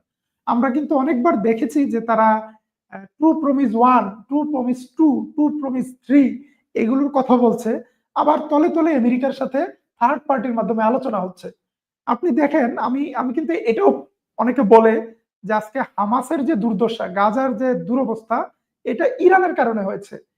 গাজায় হামাসের প্রধান ইসমাইল হানিয়া কোথায় মারা গেছে? ইরানে। ইরানে মারা গেছে, তেহরানে। তেহরান কেন ওনাকে তার নিজের রাজধানীতে প্রোটেকশন দিতে পারলো না? যেই লোক, যেই দেশ তার নিজের রাজধানীতে হামাসের প্রধানকে প্রোটেকশন দিতে পারে না, সে কিভাবে 7 সমুদ্র 13 নদীর ওই পারে ফিলিস্তিনকে প্রোটেকশন দিবে? সে তো, অনেকে তো অভিযোগ করে যে ইরান হামাসের প্রধানকে তেহরানে এনে হত্যার শিকার করাইছে। না এখন যেই দেশটা নিজের প্রেসিডেন্টকে প্রোটেকশন দিতে পারে না, প্রেসিডেন্ট রাইসি কিভাবে মারা গেল এটা এখনো একটা রহস্য। সেই দেশ কিভাবে ফিলিস্তিন জয় করবে? না ঠিক আছে, সেই দেশ ফিলিস্তিন জয় করবে না, কিন্তু এবং তারপরেও তো অনেকবার কিন্তু আমেরিকার সাথে ডিল করার চেষ্টা করছে ইরান। না, আমেরিকার সাথে যদি ডিল করার চেষ্টা করে তাহলে এই যে ইসমাইল হানিয়াকে হত্যা করলো ইসরায়েল, ইসরায়েল তারপরে এই যে লেবাননে হিজবুল্লাহকে শেষ করে দিল বলা যায়। তো এইগুলো করে ইরানের তাহলে লাভটা কি? এই যে ঠিক আছে ইরান এখানে করছে, তাহলে ইরান এত কিছু এত ক্ষতি করে ইরানের লাভটা কি? এখন ইরান একই সাথে মানে স্টিক এন্ড ক্যারট পলিসি খেলতেছে। ইরান ইসরায়েলকে বলতেছে দেখো আমি কিন্তু ট্রু ট্রু প্রমিস 1 নিয়ে আসতেছি, তাইলে আমার সাথে এইরকম একটা এঙ্গেজমেন্টে আসো, আমার সাথে এইরকম একটা এগ্রিমেন্টে আসো। এগ্রিমেন্ট কি? আমেরিকার কাছে বলছে যে তুমি আমার উপর থেকে স্যাংশন তুলে নাও।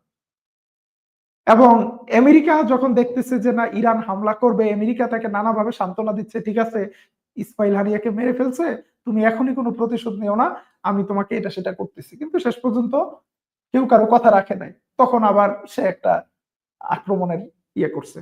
তো ইসমাইল হানিয়ার হত্যাকাণ্ডের পর ইরান কেন সাথে সাথে প্রতিশোধ নিল না, কেন এতদিন দেরি করলো?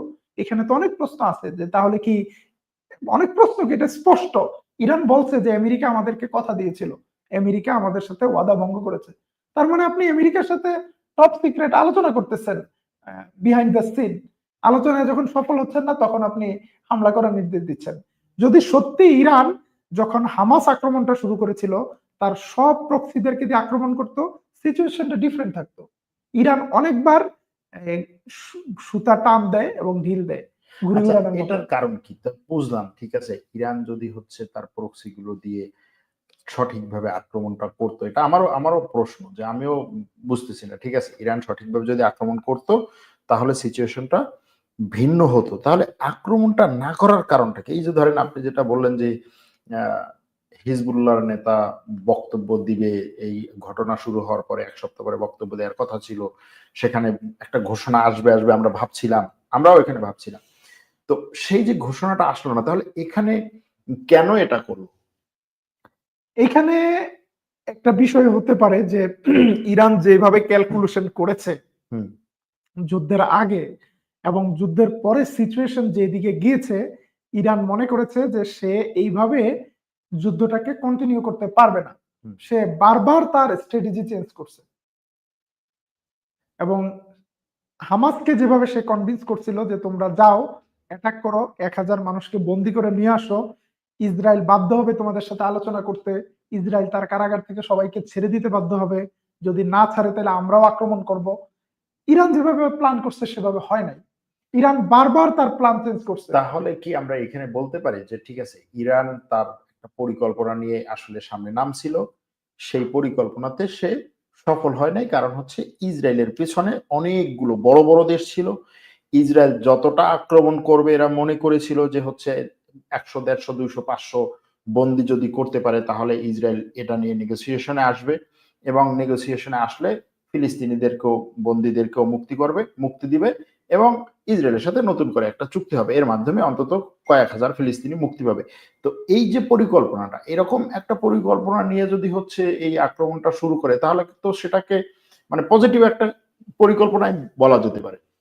এবং হতে পারে তারপরে সেই পরিকল্পনা নিয়ে আগাইছে, আগানোর পরে তার হচ্ছে কাজ হয় নাই। ঠিক আছে, সে যেভাবে মনে করছে যে ইসরায়েল এই বন্দীদেরকে ধরে নিলে ইসরায়েল হচ্ছে আক্রমণ করবে না, এর আগে ইসরায়েল এরকম অনেকবার একজন বন্দির জন্য 1000 ফিলিস্তিনিকে ছেড়ে দিয়েছে, এরকম অনেক ঘটনা ঘটছে।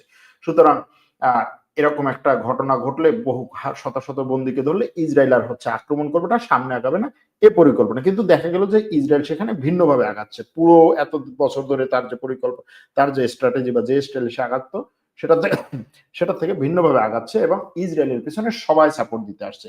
এ কারণে ইরানের পরিকল্পনাগুলো পরিবর্তন করতে ইরান বাধ্য হয়েছে, বা হিজবুল্লাহর সেই আক্রমণ বা হিজবুল্লাহর সেই বক্তব্যটা আসে নাই।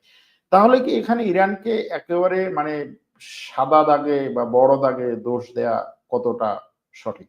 দেখেন, আমি রাষ্ট্র হিসেবে ইরানকে দোষ দিচ্ছি না, কিন্তু ইরানের স্ট্র্যাটেজি এবং পলিসির আমি ক্রিটিক করছি। ক্রিটিকটা এইরকম যে আপনি ইসরায়েল নামে যেই রাষ্ট্রটিকে দেখছেন, এই রাষ্ট্রটি হলো tip of the iceberg. Israel রাষ্ট্র মানে এই 20,000 বর্গ কিলোমিটার রাষ্ট্র না। আপনি দেখেন ইসরায়েলের পক্ষে এয়ারক্রাফট ক্যারিয়ার চলে আসছে, একটা না, একাধিক, একটা না একাধিক। অনেকগুলো, চারিদিকে। এবং ইসরায়েল নামক রাষ্ট্রটিকে 1 বছর ধরে কন্টিনিউয়াস মিলিটারি এইড দিচ্ছে super power America, military aid দিচ্ছে জার্মানি। আর এটা তো 1 বছর না, এটা তো বহু বছর ধরে চলে আসছে। অন্তত যুদ্ধের সময় হুম। তারা কন্টিনিউয়াস সাপোর্ট পাচ্ছে ব্রিটিশদের থেকে। হুম। তাহলে আপনার মানে হলো ইসরায়েলের সাথে যুদ্ধ করা মানে আপনাকে ইংল্যান্ডের সাথে যুদ্ধ করতে হবে, আমেরিকার সাথে যুদ্ধ করতে হবে, জার্মানির সাথে যুদ্ধ করতে হবে, পুরো ইউরোপের সাথে মানে পশ্চিমাদের সাথে যুদ্ধ করতে হবে। আপনি যদি এটা না বুঝেন যে ইসরায়েল মানে ইসরায়েল না, ইসরায়েল মানে পুরো পশ্চিমা সভ্যতা, তাহলে আপনি কিভাবে ইসরায়েলের সাথে যুদ্ধ করতে যাবেন? এবং ইতিহাসে কি কখনো অতীতে এমন কোন রেকর্ড আছে যে কোন প্রস্তুতি ছাড়া একটা ঢিল মেরে, হ্যাঁ, মিসাইল মেরে বাইতুল মুকাদ্দাসকেও নিয়ে আসছে? না, সেটা হয়নি, কিন্তু এই যে ফিলিস্তিনে, গাজা ভূখণ্ডে, পশ্চিম তীরে যে সমস্ত ফিলিস্তিনিরা আছে, তারা তো সবসময় ইসরায়েলের অত্যাচারের সামিল, মানে অত্যাচারিত, তারা সবসময় ইসরায়েলের অত্যাচারের মুখোমুখি, তারা অনেক নিপীড়িত। তো ইসরায়েলের পিছনে বিশাল বিশাল শক্তি আছে বইলা তো আর তারা হচ্ছে চুপ থাকে না, তারা তো তাদের মতো করে এটার বিরুদ্ধে লড়াই করছে। হামাস বিভিন্ন সময় ইসরায়েলের বিরুদ্ধে লড়াই করছে। তারপরে হচ্ছে হামাসের আগে দেখা গেছে যে প্যালেস্টাইনের বামপন্থী অনেক দল ইসরায়েলের বিরুদ্ধে লড়াই করছে। তখনও তো ইসরায়েলের পিছনে এই দেশগুলো ছিল। এখন ইসরায়েলের পিছনে এই দেশগুলো আছে বিধায় কি মানে আমি কিছু করব না, আমার কোনো হাত পা গুটিয়ে বসে থাকবো? এখন ধরেন এখানে আমরা জাস্ট একটা কথা বলে জি রাখি, আসলে অনেকেই প্রশ্ন করছেন যে সরোয়ার ভাই, জাহিদ ভাইকে আপনি জাস্ট হচ্ছে এত প্রশ্ন করতেছেন, এত কিছু করতেছেন। আসলে এখানে জাহিদ ভাইকে আমরা অনেক কম সময়ের জন্য পেয়েছি, অনেক প্রশ্ন আমাদের মাথায়, আমাদের দর্শকদের মাথায়, এবং জাহিদ ভাই এই জিনিসগুলোকে খুব সুন্দরভাবে, খুব চমৎকার ভাবে ব্যাখ্যা করেন এবং করতে পারেন, সেই ধরনের যুক্তি তার আছে। এই জন্য এই প্রশ্নগুলো করি, যে আমরাও জানলাম, দর্শকরাও জানলো, এবং অনেক দর্শকের মাথায় অনেক ধরনের প্রশ্ন আছে, প্রচুর প্রশ্ন আছে। জাহিদ ভাই এবং আমার অনেক দর্শকই হচ্ছে কমন দর্শকও আছেন। এজন্য জাহিদ ভাইয়ের কাছ থেকে আসলে এই তথ্যগুলো বা এই প্রশ্নগুলোর আসলে উত্তর আমরা পাওয়ার চেষ্টা করছি। অনেক দর্শকের মাথায় প্রশ্নগুলো আছে। জি ভাই। এখানে আমি যে জিনিসটি বলতে চাচ্ছি, এক নম্বর হলো যে বাইতুল মুকাদ্দাস যে জায়গাটি, সেই জায়গাটির প্রতি আবেগ বা ভালোবাসা পৃথিবীর সকল মুসলমানের আছে, শুধুমাত্র ইরানের না। আপনি দেখবেন গাজায় যখন যুদ্ধ হয়, গাজার প্রত্যেকটি মহল্লার আলাদা আলাদা দেশের নামে নাম, হাসপাতালগুলোর আলাদা আলাদা দেশের নাম, ইন্দোনেশিয়ান হাসপাতাল। তার মানে ইন্দোনেশিয়া কোথায় ভাই? কত দূরে? ইন্দোনেশিয়ার মানুষ টাকা পয়সা তুলে গাজাবাসীর জন্য হাসপাতাল তৈরি করে দিচ্ছে। এখানে কুয়েতি হাসপাতাল, কাতারি হাসপাতাল, তুর্কিশ হাসপাতাল, বিভিন্ন মহল্লাগুলোর নাম মুসলিম বিশ্বের বিভিন্ন জায়গায়। তার মানে ফিলিস্তিনের জন্য এবং গাজাবাসীর জন্য শুধুমাত্র ইরান ভাবে বিষয়টা এমন না। আপনি যদি বলেন যে শুধুমাত্র ইরানই ফিলিস্তিনিদের জন্য কাজ করছে আর কেউ করে নাই, এটা বড় অবিচার হবে। পৃথিবীর সব দেশের মুসলমানরা ফিলিস্তিনের পক্ষে আছে। আপনি মালদ্বীপের প্রধানমন্ত্রী, মালদ্বীপ একটা দেশ, কত ছোট একটা দ্বীপ দেশ, মালদ্বীপের প্রধানমন্ত্রী যত শক্ত স্ট্যান্ড নিয়েছে ইসরায়েলের বিরুদ্ধে ফিলিস্তিনের জন্য। এখন এখানে একটা বিষয় যে আপনি কি ফিলিস্তিনের জনগণকে রক্ষা করতে চান, ফিলিস্তিনকে স্বাধীন করতে চান, নাকি এখানে একটা প্রলং কনফ্লিক্ট বাঁধিয়ে রাখতে চান যার শিকার হবে ফিলিস্তিনের মানুষ? আপনি যদি ফিলিস্তিনের মানুষকে আহ, নিরাপদ রাখতে চান, তাহলে আপনাকে শক্তি অর্জনের আগ পর্যন্ত শান্তি চুক্তির মাধ্যমে থাকতে হবে। কিন্তু ইসরায়েল কি শান্তি চুক্তি মানবে? ইসরায়েল কোথাও কোনোদিন শান্তি চুক্তি মানছে? আপনার মনে করেন যে আহ লিস্ট এখন গাজায় যেই গণহত্যাটা হয়েছে, এই আক্রমণের আগে তো এইভাবে ম্যাসাকার হয় নাই।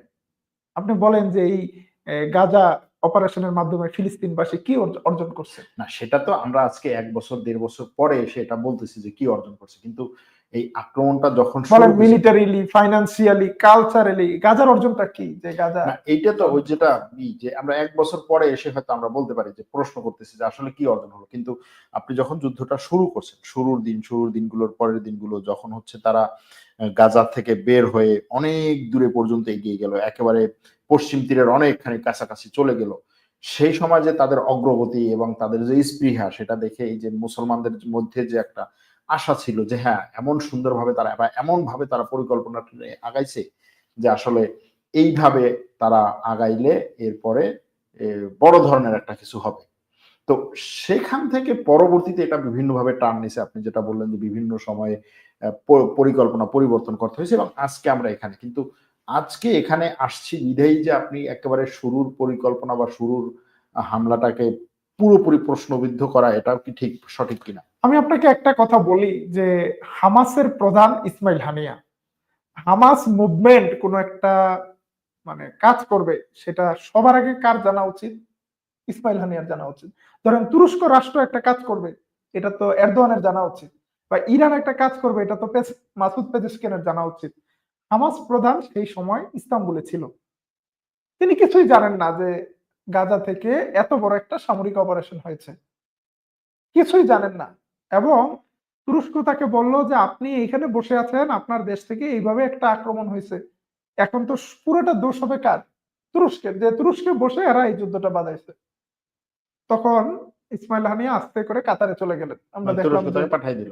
তুরস্ক তাকে রিকোয়েস্ট করছে, বা সে মনে করছে যে তার এখন তুরস্ক থাকা উচিত না, সে কাতারে চলে গেছে। আমরা বাকি সময় তাকে কাতারে দেখছি, বিভিন্ন সময় আসছে তুরস্কে।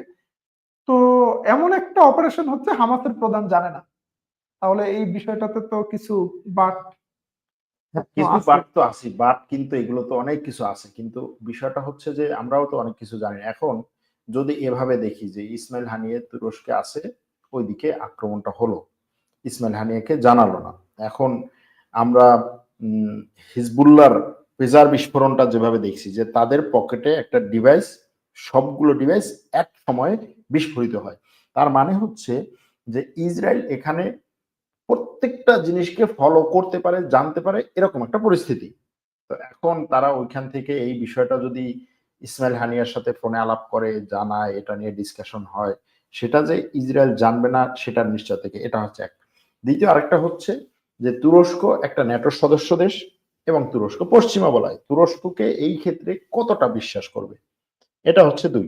কারণ এই যুদ্ধ শুরুর পরে ইসরায়েলকে সবচেয়ে বেশি সাপোর্ট দিচ্ছে তুরস্ক, এরকম কিন্তু কথা আছে, এটাকে তুরস্ককে কে কতটা বিশ্বাস করবে? কে? তুরস্কের সাথে কার বিশ্বাস করা উচিত? মানে হামাস? হামাস। আচ্ছা, হামাস প্রধানই তো তুরস্কে ছিল। না, হামাস প্রধান তুরস্কে থাকলেও, যে ঠিক আছে তুরস্কে থাকা এক জিনিস, আর হচ্ছে তাদের এই ধরনের একটা সফিস্টিকেটেড আক্রমণ বা এই ধরনের একটা ব্যাপক পরিকল্পিত, সূক্ষ্ম পরিকল্পিত একটা আক্রমণ ফ্লাশ হয়ে যাওয়া, এটা তুরস্কের এরদোয়ানকে যে বিশ্বাস করতেছে না বিষয়টা সেরকম না। হয়তো দেখা গেছে যে এর আশেপাশেই কোনো একটা ইহুদিদের চর থাকতে পারে, বা হচ্ছে মোসাদের চর থাকতে পারে, সেখান থেকে তথ্যগুলো যেতে পারে, সেটাও তো হতে পারে। আপনি সেই কথা বললে আপনি দেখেন যে আপনি পেজার বিস্ফোরণের কথা বললেন। হিজবুল্লাহর একটা কোম্পানি হাঙ্গেরির একটা কোম্পানি থেকে পেজার কিনবে। হুম, এই পেজার গুলো হিজবুল্লাহর কাছে যাবে। এই তথ্যটা হিজবুল্লাহর ভিতর থেকে কেউ ইসরায়েলকে দিয়ে দিচ্ছে। হুম, আবার হাসান নাসরুল্লাহ কবে কোথায় মিটিং করবে এই তথ্যটা হিজবুল্লাহর কাছ থেকে কেউ ইসরায়েলকে দিয়ে দিচ্ছে। ইরানের ইসলামিক বিপ্লব রক্ষী বাহিনীর শীর্ষ কমান্ডারদের ভিতর থেকে একজন কেউ জানাই দিছে যে হিজবুল্লাহর পরবর্তী প্রধান কোথায় আছে। হুম, হাসান নাসরুল্লাহ তো গেছে, এর পরের জন্য কোথায় আছে, সেখানে ইসরায়েল বোম্বিং করলো। হুম। ইরানের রাজধানী তেহরানে ইরানের সংরক্ষিত প্রেসিডেন্সিয়াল গেস্ট হাউসের কোন রুমে কোথায় অবস্থান করতেছে ইসমাইল হানিয়া, ইরানের কাছ থেকে এটা কেউ ইসরায়েলকে জানাই দিচ্ছে। তো আপনি ইরানের ভিতরে এত পরিমাণ ইন্টেলিজেন্স যাচ্ছে ইসরায়েলে, আপনি এইরকম একটা উইক ইন্টেলিজেন্স দিয়ে আপনি কিভাবে ইসরায়েলকে মোকাবেলা করার চেষ্টা করেন? ইরানে তো হিউজ ইন্টেলিজেন্স উইকনেস আমরা দেখলাম, যে এতগুলো যে হাই প্রোফাইল, মানে সুইকাস্ট তুর্কিশ ভাষায় বলে বা হুম। ইংলিশে অ্যাসাসিনেশন, এটা তো ইরানের গোয়েন্দা সংস্থার দুর্বলতার কারণে হচ্ছে। না, এটা তো স্বাভাবিক যে এই মুসলিম বিশ্বে সবচেয়ে মুসলিম বিশ্বের মধ্যে সবচেয়ে বড় শক্তিশালী গোয়েন্দা যারা কাজ করছে, মানে নেগেটিভ ভাবে কাজ করছে, এটা হচ্ছে মোসাদ। শুধু মুসলিম বিশ্বে না, সারা বিশ্বে। সেই মোসাদের বিরুদ্ধে আপনি যে একেবারে এককভাবে বিশাল কিছু করে ফেলবেন সেটা তো সম্ভব না। যাই হোক, এখন এইখানে বিষয়টা হচ্ছে যে আহ, শেষ প্রশ্ন যে ইরানকে একেবারে চোখ বন্ধ করে দোষ দেওয়াটা কতটা বাস্তব। কারণ এখানে ঠিক আছে ইরান নামিয়েছে, বেশি কিছু করতে পারেনি, বিভিন্ন সময় তার পরিকল্পনা পরিবর্তন করছে, কিন্তু তারপরেও তো দিন শেষে সবচেয়ে বেশি ক্ষতিগ্রস্ত ইরান, আমি সব দিক দিয়ে। আমি সেটা মনে করি না। আমি মনে করি যে ইরান তার দেশকে ভালোবাসে। ইরানের রাজধানী তেহরান। আপনি জানবেন যে তেহরান অনেক সুন্দর একটা শহর, অনেক জনবহুল একটা শহর, পপুলার শহর। আমরা ঢাকাকে, ইস্তাম্বুলকে, কায়রোকে, তেহরানকে এক কাতারে রাখতে পারি। এই শহরগুলোতে প্রচুর মুসলমান বাস করে। এখন আপনি তেহরান থেকে যদি একটা মিসাইল কোনো দেশে ছাড়েন, তার মানে আপনি আশা করতে পারেন যে পাল্টা একটা মিসাইল আপনার রাজধানীতে আসবে। হুম, আপনি একজন মুসলমান হিসেবে আমাদের প্রিয় নবী হজরত মোহাম্মদ সাল্লাল্লাহু আলাইহি ওয়াসাল্লাম বলেছেন যে তুমি নিজের জন্য যেটা ভালো মনে করো, অপর মুসলমান ভাইয়ের জন্য সেটা ভালো মনে করো, তাইলে তুমি ইমানদার। তাইলে আপনি ইরান থেকে, তেহরান থেকে কোথাও মিসাইল মারতেছেন না, মানে রেগুলার যুদ্ধ, টু প্রমিস ওয়ান টু এটা আলাদা কথা। আপনি মারতেছেন ইয়েমেনের রাজধানী সানা থেকে, আপনি মারতেছেন বেইরুত থেকে। তাহলে সেই মানুষগুলোর আপনি কোনো প্রোটেকশনের ব্যবস্থা করতেছেন না। আপনি নিজের দেশের জন্য ঠিকই এয়ার ডিফেন্স রাখতেছেন, আপনি তাদের জন্য কোনো এয়ার ডিফেন্স রাখতেছেন না। আপনি বলতেছেন যে তারা আপনার সৈন্য, আপনার প্রক্সি। তাহলে আপনার কি তারা হলো মানে সৎ ছেলে? আপনার নিজেরটা, নিজের শহরটা আপন ছেলে আর ওইটা সৎ ছেলে। আপনি আহ, বেইরুতের মানুষের কোনো নিরাপত্তার ব্যবস্থা করলেন না, কিন্তু যুদ্ধ এঙ্গেজ করাই দিলেন। না, তার তো আপনি রাষ্ট্রপ্রধান, পররাষ্ট্রমন্ত্রী, তারপরে হচ্ছে তার বিপ্লবী গার্ডের প্রধান, এরাও তো এটার জন্যই নিহত হয়েছে। এগুলো কি ছোট করে দেখা যাবে? মানে বিপ্লবী গার্ডের প্রধান কেউ তো সানাতে নিহত হয় নাই, কেউ তো আপনার বেইরুতে নিহত হয় নাই। এইখানে যে হাজার হাজার মানুষ মারা গেল, হ্যাঁ, আপনি যে যুদ্ধটাকে ডাইভার্ট করে দিলেন আরেকটা দেশের রাজধানীতে, এই জিনিসটাকে আমার কাছে খুবই স্বার্থপর মনে হয়। মানে আপনি কি মুসলমানদেরকে রক্ষা করতেছেন, নাকি দুইজনকে রক্ষা করার জন্য 2 লক্ষ মানুষকে অনিরাপদ করতেছেন? আচ্ছা, ঠিক আছে। এবার আমরা অন্য একটা প্রসঙ্গে যাই। সেটা হচ্ছে যে এই যুদ্ধ চলাকালীন তুরস্ক কেন ইসরায়েলের সাথে সম্পর্ক মানে কন্টিনিউ করলো তার বাণিজ্যিক সম্পর্ক, এমনকি সে এখান থেকে স্টিল পাঠালো, সেই স্টিল দিয়ে ইসরায়েল ট্যাঙ্ক বানালো, সেই ট্যাঙ্ক দিয়ে সে ফিলিস্তিনের মানুষ মারলো। আবার সে আজারবাইজান থেকে আসা তেল এখান থেকে ইসরায়েলে যাওয়ার সুযোগ করে দিল এবং সেই তেল ওই ট্যাঙ্কে ভরে, ওই যুদ্ধ বিমানে ভরে, তারপরে সেই যুদ্ধ বিমান এগুলো দিয়ে উড়িয়ে তারপরে ফিলিস্তিনের মানুষ মারলো। তো এখানে তুরস্কের এই ধরনের ভূমিকা কেন? আচ্ছা, প্রথম কথা হলো, আপনার যে তথ্যগুলো, সেই তথ্যগুলো শুনতে অনেক ভালো লাগে, কিন্তু এই তথ্যগুলো কতটুকু সত্য, এটা কতটুকু কনক্রিট, কতটুকু এভিডেন্স আছে? আপনি যে বললেন যে তুরস্ক থেকে স্টিলটা গেছে, সেই স্টিলটা দিয়া ইসরায়েলের ট্যাঙ্কটা তৈরি হয়েছে, আপনি এটা কোথায় পাইলেন? এটার কোনো প্রমাণ আছে যে এই ট্যাঙ্কটা তুরস্কের স্টিল দিয়ে তৈরি করছে? তুরস্ক কি আপনার তেল রপ্তানিকারক দেশ? আপনি যে বলছেন যে তুরস্ক থেকে তেলটা গেছে, তুরস্ক কি অয়েল না, আজারবাইজানের তেল সে বন্ধ করে দিত। আজারবাইজানের সাথে তার ভালো সম্পর্ক। আজারবাইজানের তেল যদি ইসরায়েলে যায়, সেটা তো আজারবাইজানের সাথে ইসরায়েলের একটা চুক্তি, ইন্টারন্যাশনাল একটা ডিল। সেখানে তুরস্ক কিভাবে এটা বন্ধ করবে? তো যেখানে ইসরায়েল লক্ষ লক্ষ মানুষ মারতে, হাজার হাজার মানুষ মারতেছে, সেখানে এই ইন্টারন্যাশনাল ডিল দিয়ে আমি কি করবো? আপনি তো একটা আন্তর্জাতিক চুক্তি একা এক পক্ষ তো এটা বন্ধ করতে পারে না। তুরস্ক থেকে যে ব্যবসাটা ইসরায়েলের সাথে হইতো, এটা তুরস্ক বন্ধ করছে। এটা বন্ধ করাতে তুরস্কের কত ক্ষতি হয়েছে? এরদোয়ান বলছে যে আমার বার্ষিক $15 বিলিয়ন বিজনেস আমি স্যাক্রিফাইস করেছি। $15 বিলিয়ন মানে কি? হিউজ অ্যামাউন্ট টাকা। কত হাজার হাজার লক্ষ লক্ষ তুর্কিশ মানুষ বেকার হয়েছে, তারা এই প্রোডাক্ট তৈরি করতো। তো এটা কিন্তু তুরস্ক স্যাক্রিফাইস করছে, বিজনেস করে নাই। আবার তো দেখা গেছে যে হচ্ছে এই এই এই ঘোষণার পরেই দেখা গেল যে ইসরায়েলে তুরস্কের বাণিজ্যের পরিমাণ বাড়ছে, অনেক বাড়ছে। সেটা কেন? কোথায় দেখলেন আপনি ইসরায়েল এরকম তুরস্কের তো অনেক বাণিজ্যের পরিমাণ? কিছু হচ্ছে সোশ্যাল মিডিয়াতে। এখন সোশ্যাল মিডিয়ার সাথে মেইনস্ট্রিম মিডিয়ার পার্থক্যের জায়গা তো এইটা যে সোশ্যাল মিডিয়ায় কোনো একটা গুজবকে নিউজ আকারে প্রকাশ করা যায়, এবং এটার কোনো এভিডেন্স না থাকলেও এটাকে বলা যায় যে হ্যাঁ, তুরস্ক থেকে এরকম একসময় গল্প আসতো যে ইসরায়েলের বিমান বাহিনী এসে তুরস্ক থেকে ট্রেনিং নেয়। মানে এই কথার কোনো ভিত্তি আছে? সোশ্যাল মিডিয়ার কথাকে তো আপনি এভিডেন্স হিসেবে নিতে পারেন না। সোশ্যাল মিডিয়াতে যে কেউ যে কোনো কিছু বলে না, এখন তুরস্কের বিষয়ে আসলে আপনি এভিডেন্স খুঁজবেন, আর হচ্ছে ইরান এই হামাসের এই যুদ্ধটা শুরু করাই দিছে, এটার পিছনে তাহলে এভিডেন্স কি? সেখানে তো কোনো এভিডেন্স নাই। আপনার হামাস যে অস্ত্রগুলো দিয়ে যুদ্ধ করছে, ইরান তো বলতেছে এটা ইরান দিচ্ছে। আমরা তো এই যে ঘাল যে এদের আপনার অস্ত্রটা যেটাকে স্নাইপার বলে, এটা তো ইরানি মেড অস্ত্র। আমি এটা তুর্কিপিডিয়া ডিফেন্সে দেখাইছি যে ইরান দিয়েছে, ইরানের রিভার্স টেকনোলজির মাধ্যমে। এটা এভিডেন্স আছে, তো আমি তো এভিডেন্স ছাড়া বলি। তাহলে আপনি বলতেছেন যে আসলে তুরস্কের ব্যাপারে এই যে জিনিসগুলো বলা হচ্ছে যে তুরস্কের বিজনেস বাড়ছে, বিজনেস করতেছে, বিজনেস করে না বলার পরেও বিজনেস করতেছে, এই কথাগুলো সঠিক না? না, এখানে অনেক অতিরঞ্জিত তথ্য আছে। তুরস্কের পক্ষ থেকে স্পষ্ট ক্লিয়ার করা হয়েছে যে তুরস্ক থেকে যেই প্রোডাক্টটা ইসরায়েলে যায়, সেই প্রোডাক্টটার সবটা ইসরায়েলের জন্য না। ইসরায়েলের মানুষ যদি 50 লক্ষ থাকে, পশ্চিম তীরের মানুষ 50 লক্ষ, মানে ফিলিস্তিনের মানুষ 50 লক্ষ। এই ফিলিস্তিনের 50 লক্ষ মানুষের প্রোডাক্টটা কোথা থেকে আসবে, কোথা থেকে আসতেছে? তুরস্ক থেকে সেটা যাচ্ছে। তো সেটা ফিলিস্তিনিদের কাজ যাবে, সেটা ইসরায়েলের কাজ যাবে কেন? ফিলিস্তিনের কোনো বন্দর আছে? কোনো সি পোর্ট, কোনো ল্যান্ড পোর্ট, কোনো বন্দর নাই, তাহলে সেখানে সে ক্রেতার নাম হবে ফিলিস্তিনি, সে ক্রেতা কেন ইসরায়েলি? ফিলিস্তিন নামে কি কোনো রাষ্ট্র আছে? কিভাবে ক্রেতার নাম হবে? এখন তুরস্ক থেকে যদি ফিলিস্তিনের মানে বাজারে কোনো পণ্য যায়, আপনি যদি সেটাকে ইসরায়েলি পণ্য মানে ইসরায়েলে যাচ্ছে বলে প্রচার করে দেন, তাইলে তো হইলো না। তুরস্কের কোন মানে স্টিল যে ইসরায়েলের ট্যাঙ্ক তৈরি করছে, কোনো ধরনের এভিডেন্স নাই। আপনি বলে দিলেন যে ইসরায়েলের সব ট্যাঙ্ক তুরস্কের থেকে তৈরি। না, সোশ্যাল মিডিয়াতে তো এরকম অনেক অনেক পোস্ট। সেই জন্যই বললাম যে সোশ্যাল মিডিয়াতে যা আসবে সেটারে তো গ্রহণযোগ্য মনে করার কোনো তা ইসরায়েল এখন তুরস্ক ইসরায়েলের বন্ধু না, মনে করলাম তুরস্ক ইসরায়েলের শত্রু। এখন ইসরায়েল সিরিয়ায় ঢুকতেছে, তারপরে হচ্ছে সিরিয়ার এই যে গোলান মালভূমি থেকে সিরিয়ার অনেকখানি ভিতরে ঢুকছে। তুরস্ক তো এখন সিরিয়ার মধ্যে একক শক্তি। তুরস্ক ইসরায়েলের বিরুদ্ধে তাইলে যুদ্ধ করে না কেন? তুরস্ক সবার আগে হুঁশিয়ারি দিয়েছে যে ইসরায়েল যেন তার এই আগ্রাসন বন্ধ করে। তুরস্ক স্পষ্টভাবে বলে দিছে যে আমরা সিরিয়ার ভূখণ্ডে ইসরায়েলি সৈন্যদের এই আগ্রাসনকে আমরা অ্যাকসেপ্ট করতেছি না, মানতেছি না।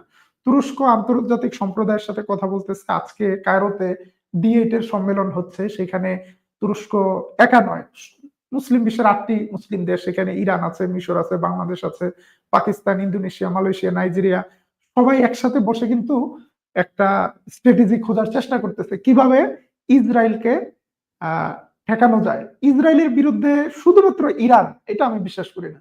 আমি মনে করি যে ইসরায়েলের বিরুদ্ধে সমগ্র মুসলিম বিশ্ব, বিভিন্ন দেশ বিভিন্ন জায়গা থেকে কাজ করে। কিন্তু আপনি দেখবেন যে বাংলাদেশে মিশরের কোনো মিডিয়া নাই। মিশরের কোনো মিডিয়া আছে? কোনো মিডিয়া নাই। আপনার তুরস্কের কোনো মিডিয়া নাই, নাইজেরিয়ার কোনো মিডিয়া নাই, পাকিস্তানের কোনো মিডিয়া আছে শুধু ইরানের। বাংলাদেশের মানুষ শুধু ইরানের খবরটা শোনে। ইরান যেভাবে দেখায়, যেভাবে বলে সেভাবে শোনে।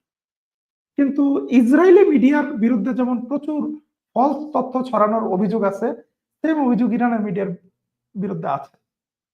হ্যাঁ, এখন মধ্যপ্রাচ্যের অনেকগুলো মুসলিম দেশ ইসরায়েলকে প্রত্যক্ষ পরোক্ষভাবে সাপোর্ট দেয়, তাদের বিরুদ্ধে কথা বলে না, তাদের পক্ষে কথা বলে। এগুলো তো অবাস্তব না। জি, এখন জিনিসটা হচ্ছে যে ঠিক আছে, আসলে এখানে ইরানকে দোষ দেওয়া, তুরস্ককে দোষ দেওয়া, অন্য একটা দেশকে দোষ দেওয়া, এখন এই দোষ দিয়ে তো আসলে কোনো ফায়দা নেই।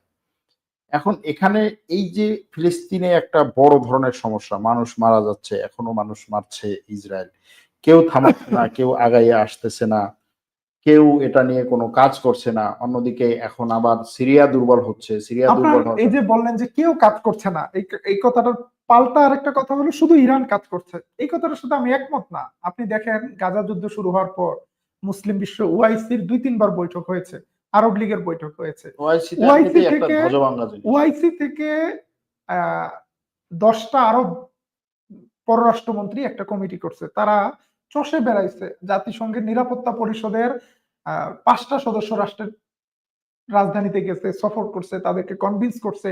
এবং আমরা দেখলাম যে জাতিসংঘের নিরাপত্তা পরিষদের যে 15 জন সদস্য, তার 14 জন সদস্যকে কনভিন্স করছে ফিলিস্তিনের পক্ষে ভোট দিতে, গাজায় যুদ্ধবিরতির জন্য। এবং এটাকে তারা মানে দে মেড ইট হ্যাপেন, এটা হয়েছে।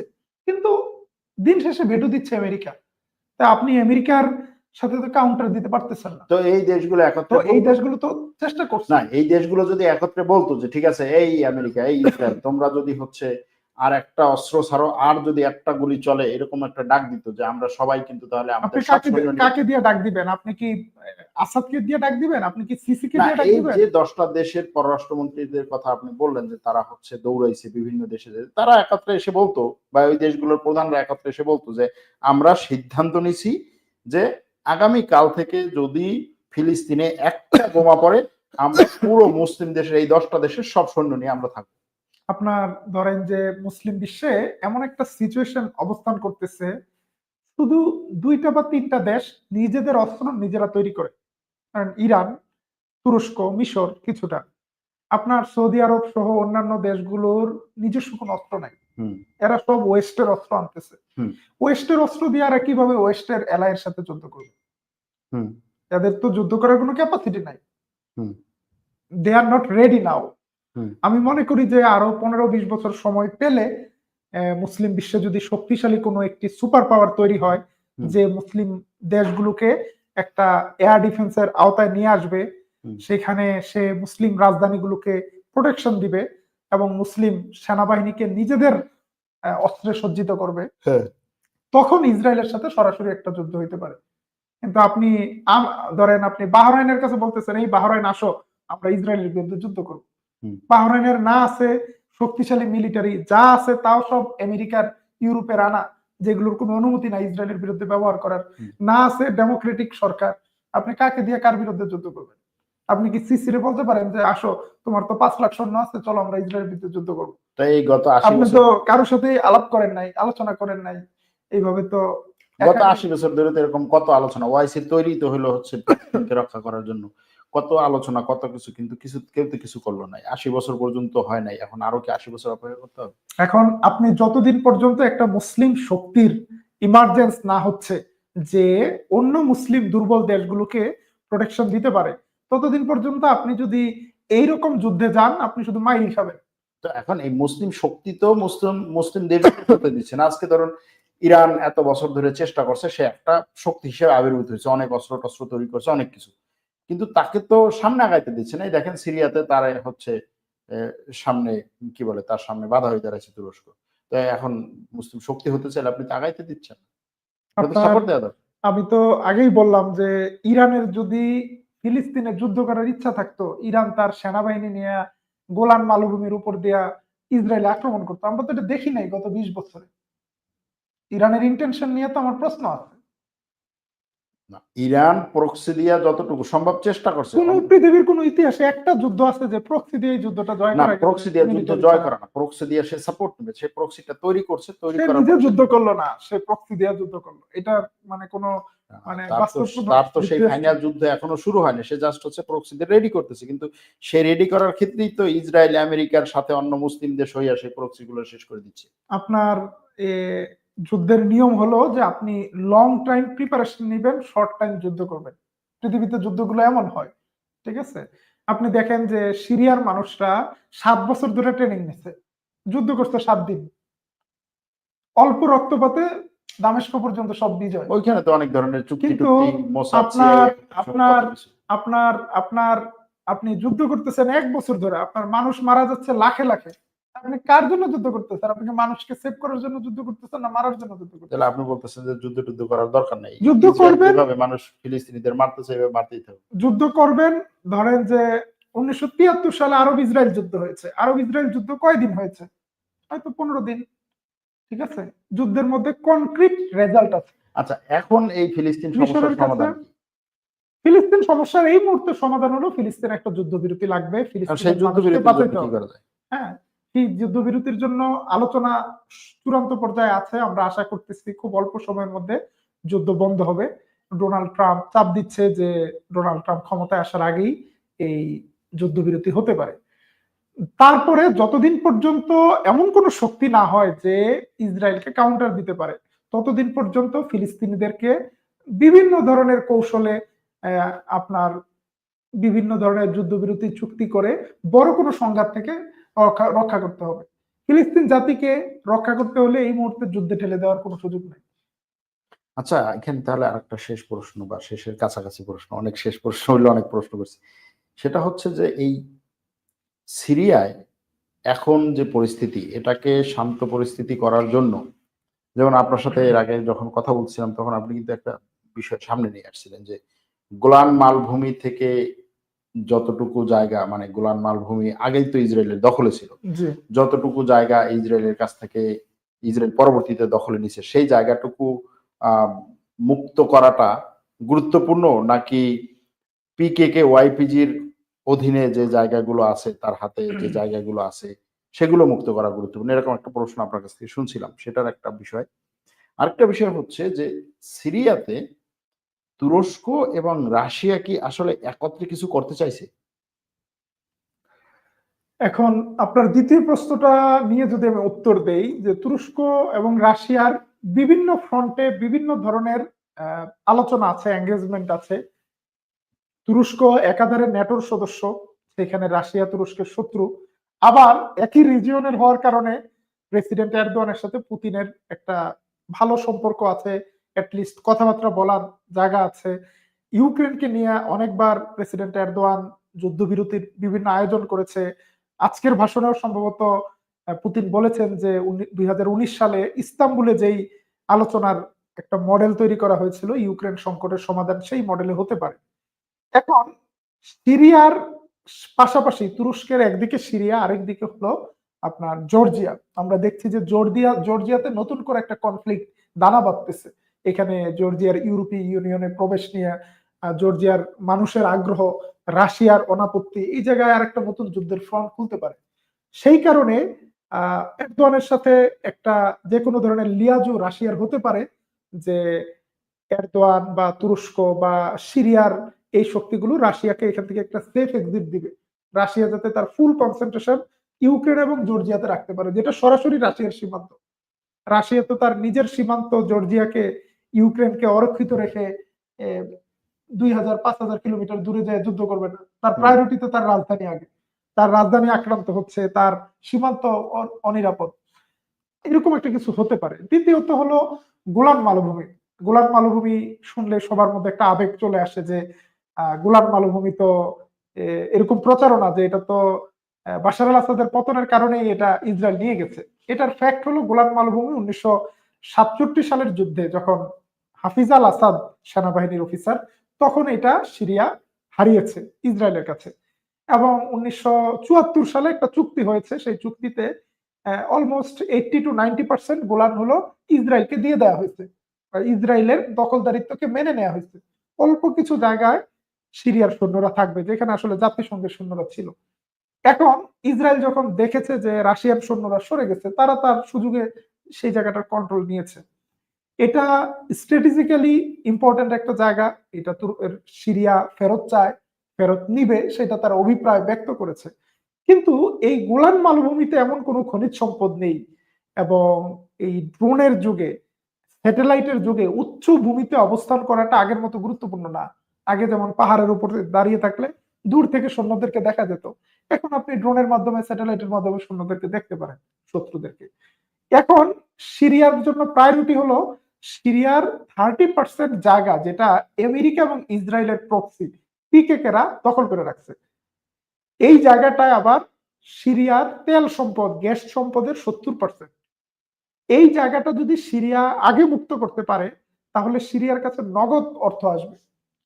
সেই পেট্রো ডলারের অর্থে সিরিয়া দ্রুত তার 40 লক্ষ, 50 লক্ষ বা 1 কোটি শরণার্থীর জন্য খাবারের সংস্থান করতে পারবে, তাদের নিরাপত্তার ব্যবস্থা করতে পারবে, তার সেনাবাহিনীকে, নৌবাহিনীকে নতুন করে ঢেলে সাজাতে পারবে, এবং সে ফাইটার জেট কিনতে পারবে। তাকে গোলান উদ্ধার করতে হলে ইসরায়েলের মুখোমুখি হতে হবে, ইসরায়েলের মুখোমুখি হতে হলে তাকে শক্তি অর্জন করতে হবে, শক্তি অর্জন করতে হলে তার তেল গ্যাস ক্ষেত্রের উপরে নিয়ন্ত্রণের বিকল্প নাই। আমি মনে করি যে সিরিয়ার নতুন সরকার সবার আগে তার দেশের উপরে তার কর্তৃত্ব নেওয়া উচিত, এবং কুর্দিশদের কাছ থেকে, কুর্দিশ বলতে পিকেকের কাছ থেকে তার তেল ক্ষেত্রগুলো উদ্ধার করা উচিত। এটা করলে তার হাতে প্রচুর অর্থ আসবে, এনার্জি আসবে, সে তখন নেক্সট মুভ নিতে পারবে। আপনি ওইদিকে তেল ক্ষেত্র উদ্ধার করতে গেলেন, এদিকে আপনার রাজধানী চলে গেল, তখন কি? দেখেন, দামেস্ক এত বড় শহর, এটা ইসরায়েলের মতো ছোট্ট প্রাণীর মুখের আহার নয়। দামেস্ক একসময় আব্বাসি খিলাফতের রাজধানী ছিল। দামেস্ক পৃথিবীর বড় শহরগুলোর মধ্যে একটা।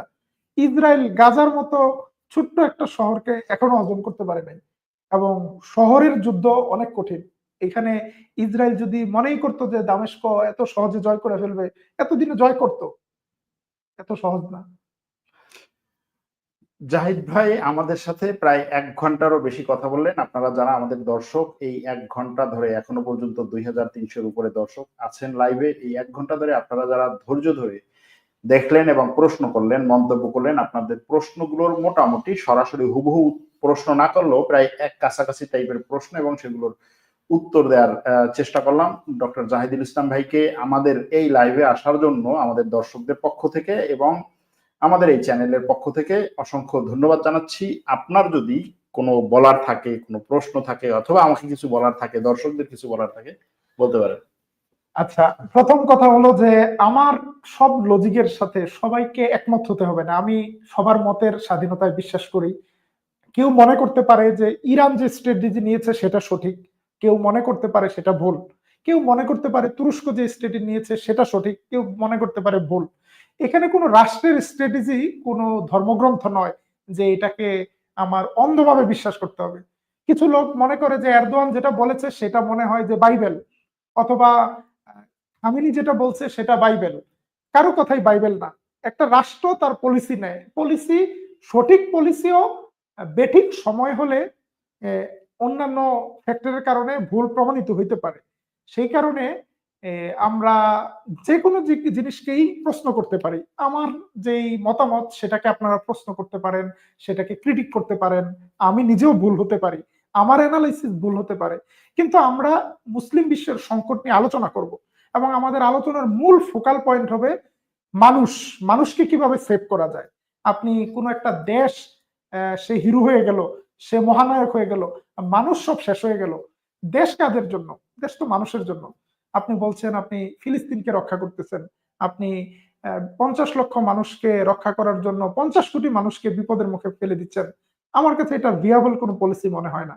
সেই জন্য আমাদের পলিসিগুলো নিয়ে চিন্তা করা উচিত, রিভাইজ করা উচিত, এবং দিন শেষে আমরা কিভাবে মুসলিম বিশ্বকে তথা বিশ্বকেই আরো নিরাপদ করতে পারবো, কনফ্লিক্ট কিভাবে কমানো যাবে, বিনা যুদ্ধে কিভাবে জয় করা যায়, সেই বিষয়গুলো নিয়ে আমরা আমাদের পলিসি মেকাররা চিন্তা করতে পারে। আমরা এই সরোয়ার আলম ভাইকে, সরোয়ার আলম ভাইয়ের চ্যানেলকে, দর্শককে সবাইকে সালাম জানাই এবং আমাদের এই দীর্ঘ আলোচনা যারা কষ্ট করে শুনেছেন, আপনারা নিশ্চয়ই মুসলিম বিশ্বকে ভালোবাসেন। আপনারা দোয়া করেন যেন এই কনফ্লিক্ট গুলো খুব দ্রুত কমে যায়, শান্তি ফিরে আসে মানুষের ঘরে ঘরে। প্রিয় দর্শক, আমরা একেবারে শেষ পর্যায়ে চলে আসছি। সেই শেষ করার আগে আসলে জাহিদ ভাই যে কথাটি বলছেন যে আসলে আমরা এমন কিছু টপিক নিয়ে আলোচনা করি, সত্য কথা যেটা জাহিদ ভাই আমরা যেই সমস্ত বিষয় নিয়ে আলোচনা করি সেই সমস্ত বিষয় নিয়ে আসলে বাংলা ভাষায় মনে হয় খুব কম মানুষই আছেন যে ডিপলি আলোচনা করেন। এটা আমাদের ব্যর্থতা, আমার কাছে মনে হয় এটা আমাদের ব্যর্থতা, মানে আমাদের জাতিগত ব্যর্থতা, যে আমাদের মতো এরকম যদি আরো 10টা মানুষ বেড়ে আসতো যে আমরাও এই বিষয় নিয়ে গবেষণা করব, আপনাদের চেয়ে আরো ভালো গবেষণা করব, তারপরে হচ্ছে আমরা সেগুলো নিয়ে ভিডিও করব, আমরা তাদের থেকে উপকৃত হতাম। আমরা আমাদের এই ব্যস্ততার মধ্যে, সীমাবদ্ধতার মধ্যে যতটুকু সম্ভব আমরা চেষ্টা করি আপনাদেরকে আমাদের যুক্তি তর্ক দিয়ে, আমাদের বুদ্ধি দিয়ে, মেধা দিয়ে একটা তথ্য দিতে, এবং সেই তথ্যের ক্ষেত্রে আমরা দুজনই যার যার চ্যানেল আমরা এটাও বলার চেষ্টা করি যে আপনারা অবশ্যই আপনাদের মন্তব্যগুলো আমাদেরকে জানাবেন। আপনাদের মন্তব্যগুলোর মাধ্যমে আমরা বিভিন্ন সময়ে বিভিন্নভাবে উপকৃত হই, কারণ আমরা মনে করি যে আমাদের অনেক দর্শক আছেন যারা বিভিন্ন বিষয়ে আমাদের চেয়েও অনেক বেশি গবেষণা করেন অথবা পড়ালেখা করেন কোনো কোনো বিষয়ে। সুতরাং এই আপনাদের মন্তব্যগুলো সবসময় আমাদেরকে উপকৃত করে। আর এই যে জাহিদ ভাই যেটা বললেন যে আমি একটা জিনিসকে একভাবে মূল্যায়ন করতেই পারি, একভাবে আমি সেটাকে অ্যানালাইসিস করতেই পারি, আপনি সেটাকে অন্যভাবে বলতেই পারেন, অন্যভাবে দেখতেই পারেন, আমি যেটা বলতেছি সেটাও যে একেবারে একটা সংবিধান বিষয়টা সেরকম না, কিন্তু তারপরেও আমরা আমাদের সাধ্য মতো ঘটনার গভীরে গিয়ে তুলে নিয়ে এসে তথ্যগুলো আপনাদের সামনে দেওয়ার চেষ্টা করি। জাহিদ ভাইয়ের প্রতি আপনাদের যে ভালোবাসা, আমাদের চ্যানেলের প্রতি আপনাদের যে আগ্রহ, আমরা মনে করি যে এটা আরো বাড়বে। জাহিদ ভাই তার ব্যস্ততার মধ্যে, তার সারাদিনের ক্লাস, তার ছাত্রদের সাথেও কিন্তু তিনি এই বিষয়গুলো নিয়েই আসলে আলোচনা করেন, আন্তর্জাতিক বিষয়গুলো কিভাবে হচ্ছে, কিভাবে ঘটছে এগুলো। তো সেই ব্যস্ততার মধ্যেও তিনি সময় দেন। অনেকে প্রশ্ন করছেন যে জাহিদ ভাইকে জিজ্ঞেস করেন তিনি কেন লাইভে আসছেন না কয়েকদিন। আসলে জাহিদ ভাই একটা কাজের জন্য, জরুরি একটা কাজে আঙ্কারা এসেছেন, এই কারণে খুব সম্ভবত, আমি যতদূর বুঝি আর কি, যে লাইভে আসতে পারছেন না। হয়তো আগামীকালকের থেকে তিনি আবার ঠিকমতো লাইভে আসবেন। তার প্রতি আপনাদের এই ভালোবাসা অবিরাম থাকুক, সবসময় চলুক। আর যারা আজকে নতুন দেখছেন তাদের জন্য বলছি যে জাহিদ ভাইয়ের চ্যানেলের নাম হচ্ছে তুর্কিপিডিয়া এবং তুর্কিপিডিয়া ডিফেন্স। আপনারা দুটো চ্যানেলই সাবস্ক্রাইব করে রাখতে পারেন। তার তুর্কিপিডিয়া টেলিগ্রাম চ্যানেলও আছে, তুর্কিপিডিয়া ফেসবুক পেজও আছে, সেগুলোকেও আপনারা ফলো করে রাখতে পারেন এবং তিনি সেখানে তার জ্ঞান গর্ভ গভীর আলোচনাগুলো, তথ্যগুলো শেয়ার করেন। আজ তাহলে এখানেই শেষ করছি। ভালো থাকবেন, সুস্থ থাকবেন। আল্লাহ হাফেজ। আল্লাহ হাফেজ।